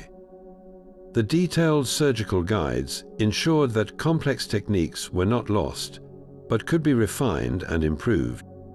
These manuscripts were the hard drives of the medieval world, safeguarding a priceless database of medical knowledge against the ravages of war, time, and forgetfulness. Every time a monk dipped his quill into ink, he was not just copying a text. He was suturing the thread of knowledge, stitching together the wounds of history to ensure that the future would have the tools it needed to heal. But perhaps the most critical challenge a medieval physician faced was not a visible wound or a broken bone, but an invisible enemy that could strike down an entire household: the raging fever. In an age without thermometers, the diagnosis was based on the senses: a patient's burning skin, a racing pulse, and the glassy-eyed delirium that signaled the body was at war with something unseen. Their understanding of the cause was, of course, limited by the humoral theory, but their methods for managing these crises were often remarkably effective, grounded in a sophisticated blend of herbal pharmacology and sharp observational logic that allowed them to treat the symptoms with stunning accuracy. The first and most vital step was to bring the fever down, and for this they had a secret weapon growing on riverbanks across Europe: the willow tree. Physicians would harvest strips of its bark, carefully dry them, and then grind them into a bitter powder to be brewed into a tea. This willow bark tea was a staple in the medieval medical kit for reducing fever and alleviating the deep, aching pain that accompanied it. They explained its action by saying it helped to cool the body's excess heat and dry its dangerous dampness. What they were actually administering, though they could never have known the name, was salicin. Once ingested, our bodies convert this compound into salicylic acid, the direct chemical precursor to acetylsalicylic acid, which we know today as aspirin. They were, in effect, brewing a natural, effective antipyretic and analgesic. Its use wasn't a one-off folk remedy. It was a standardized treatment documented in authoritative texts and passed down through generations because it consistently produced results. A medieval mother cooling her child's forehead with a cloth while patiently spooning them, willow bark tea, was engaging in a form of medicine that modern science would not fully replicate in a laboratory for another 500 years. Beyond treating the symptom of fever, these healers were also brilliant pattern recognizers when it came to the diseases themselves. Without knowing about viruses or bacteria, they became adept epidemiologists through pure observation. They could clearly distinguish between different illnesses based on their specific progression of symptoms, what we now call the clinical presentation. They knew that a fever accompanied by a spotted rash that started on the extremities and moved towards the torso was likely to be smallpox, a disease they called the small pox, to distinguish it from the great pox of syphilis. They recognized that a fever with a cough that produced rust-colored phlegm often pointed to pneumonia.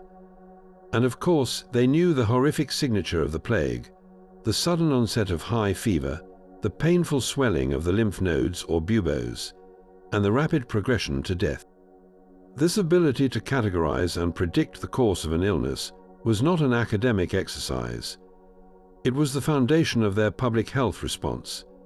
If a disease was recognized as highly contagious and deadly, like the plague, they didn't wait for everyone to fall ill.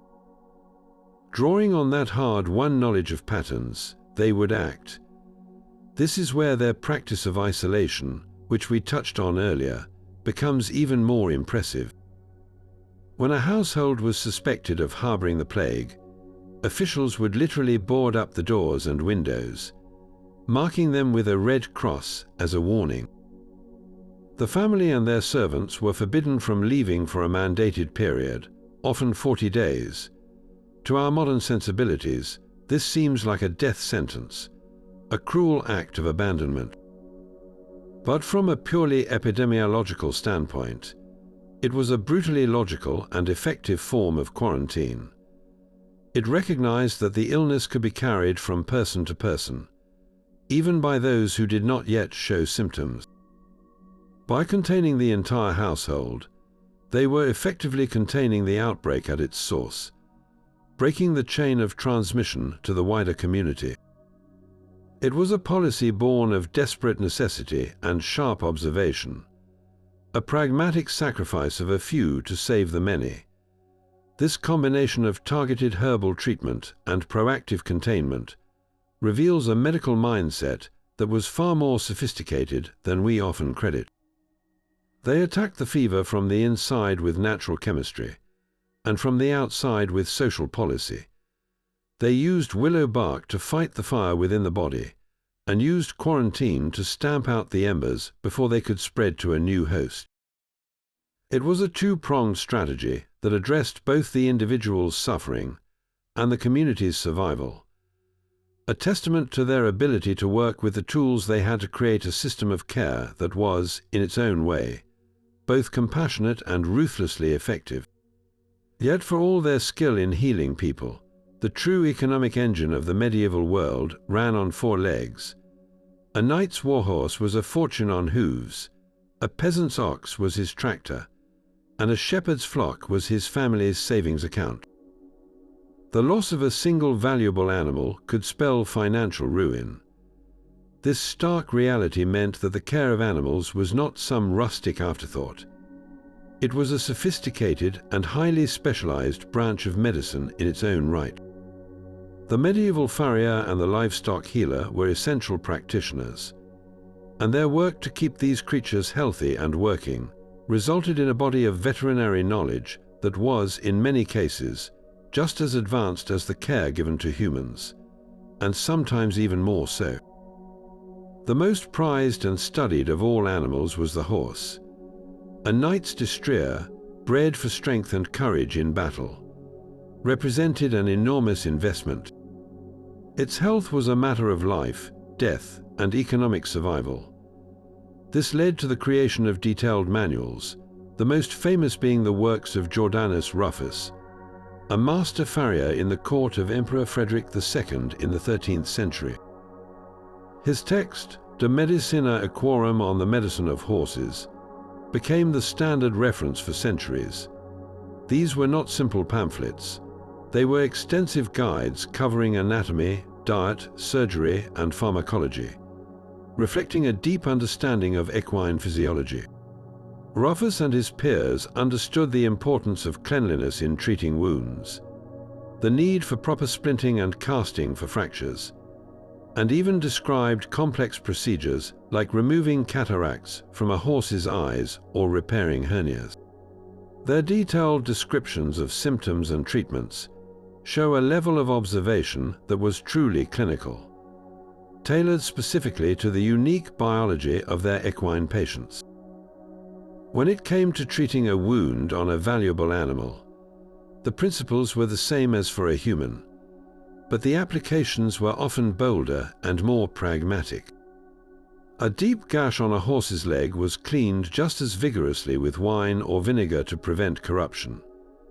If the wound festered, a poultice of honey might be applied, or even one made from moldy bread, again harnessing those accidental antibacterial properties. For more severe infections or proud flesh, an overgrowth of granulation tissue, medieval horse doctors employed a technique called firing. This involved using a hot iron to cauterize the affected area. While it seems brutal, the intense heat would sterilize the wound and burn away the unhealthy tissue, often saving the limb and the life of the animal when all other methods had failed.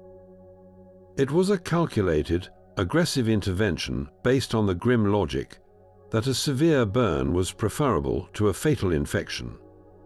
The care extended far beyond emergency surgery into daily health and maintenance. Medieval grooms and healers were astute observers of equine nutrition and digestion. They understood that a sudden change in feed could cause colic, and they had an entire herbal pharmacopoeia to treat it. They would administer teas made from carminative herbs like peppermint or fennel to ease gas and cramping, or preparations of willow bark to relieve the pain of inflammation. For respiratory ailments, they used steam inhalations just as they did for people, holding a bag of hot, medicated herbs over the horse's nose to help clear its airways. Perhaps one of their most ingenious inventions was the use of a special muzzle, called a branx for horses that were prone to eating too quickly or consuming harmful plants. It was a simple device made of wood or leather that allowed the animal to drink and graze slowly, but prevented it from taking large, dangerous mouthfuls. This attention to preventative care and digestive health shows a nuanced understanding that true healing was about maintaining wellness, not just responding to crisis. This expertise was not reserved solely for the noble horse.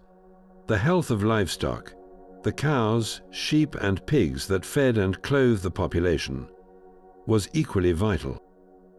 Shepherds and farmers possessed a deep, folkloric knowledge of animal husbandry and medicine, passed down through generations. They knew how to set a sheep's broken leg with a splint made from bundled reeds and leather straps.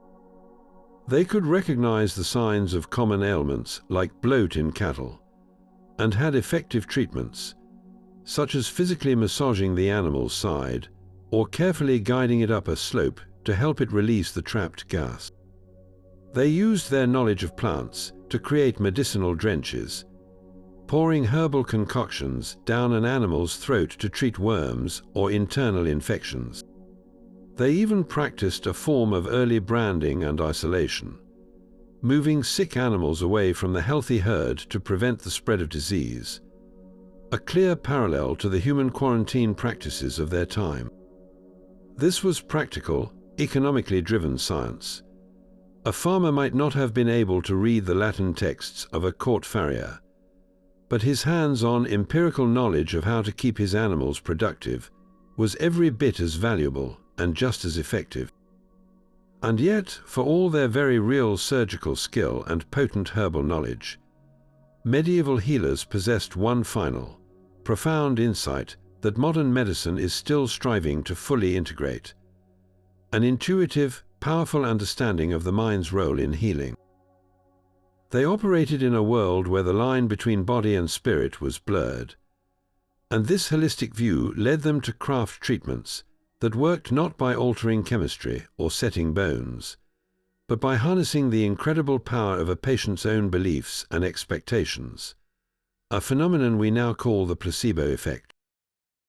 Consider the elaborate rituals that often surrounded the preparation of a remedy. A physician wouldn't simply hand a patient a plain packet of herbs. The process itself was a performance designed to inspire absolute confidence. He might gather the ingredients under a specific phase of the moon, recite a Latin prayer over them as they were ground in a mortar, or mix them in a vessel made of a precious metal like silver or gold. To our eyes, this looks like pure superstition. But for the anxious patient watching this solemn ceremony, it was a powerful visual and psychological signal that they were in the hands of a learned expert, that this treatment was special, and that it would work.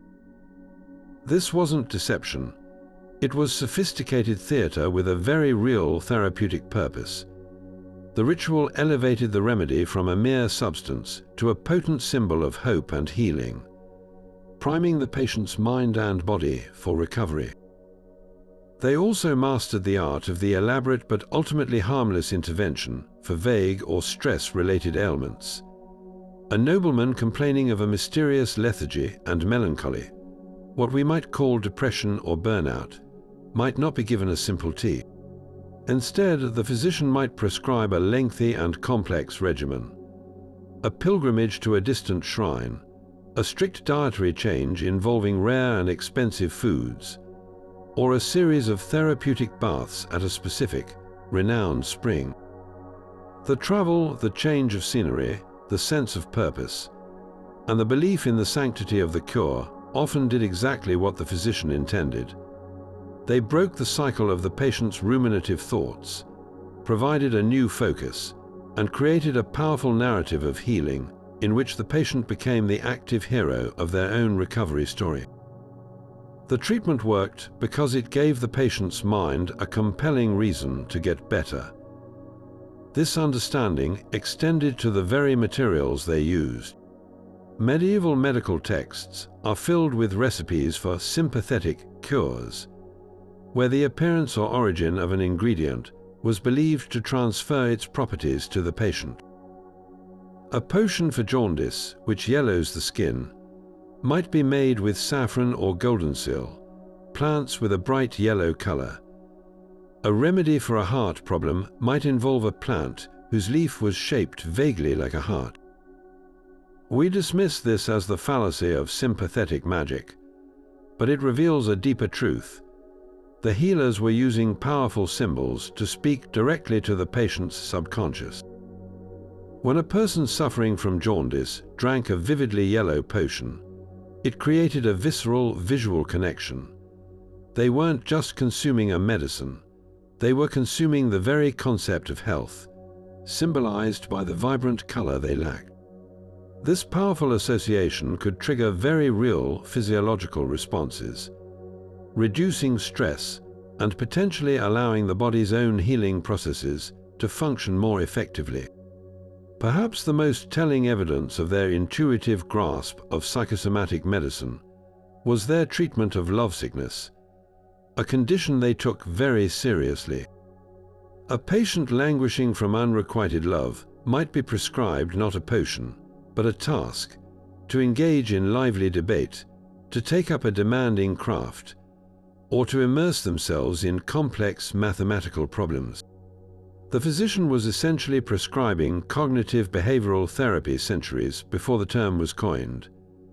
They understood that the mind, once fixated on a painful thought, could make the body ill, and that the cure was to break that fixation by forcefully engaging the mind elsewhere. Their success in treating these conditions shows they recognized that some illnesses originated not in an imbalance of humors, but in the stories people told themselves, and that the most effective cure was sometimes to help them change the narrative.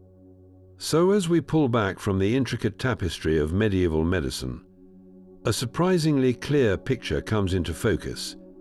This was not an era of uniform darkness and despair, but rather a fascinating landscape of stark contrasts. Yes, it was a world haunted by the very real specters of superstition, limited understanding, and often brutal practices.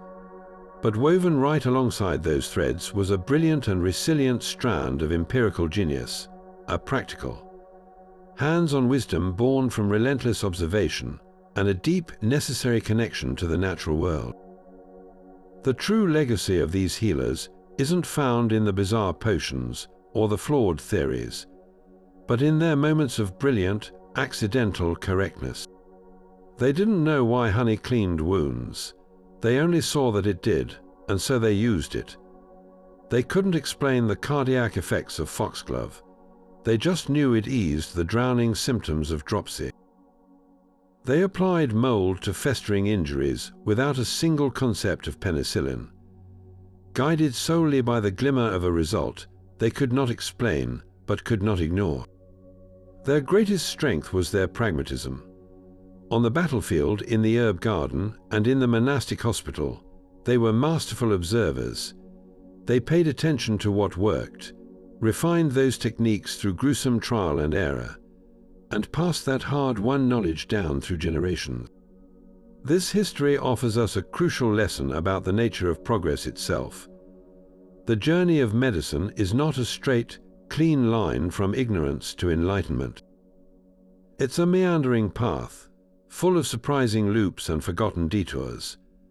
Many of the effective treatments we've explored were eventually cast aside, lost in the rush toward new theories and technologies, only to be rediscovered and validated by modern science centuries later. The humble leech, once a symbol of medical ignorance, is now an FDA-approved microsurgical tool. Maggots, the very sign of neglect, are raised in sterile labs to clean wounds modern antibiotics cannot touch. This reminds us that innovation is not always about inventing something entirely new. Sometimes it's about looking back with fresh eyes and finally understanding the profound wisdom hidden within ancient practices. Ultimately, the story of medieval medicine that worked is a deeply human one. It's a testament to the enduring drive to alleviate suffering, to care for one another, and to seek solutions even in the most challenging of circumstances. It challenges our modern arrogance, reminding us that intelligence and compassion are not inventions of our time. They are constants of the human spirit. The next time you take an aspirin for a headache, sip peppermint tea for an upset stomach, or appreciate the clean bandage on a cut, remember that you are part of a chain of knowledge that stretches back centuries, a conversation between past and present, where the simple, profound question, "What makes us better?" has always found its answer, not just in theory, but in the quiet, persistent power of observation and care.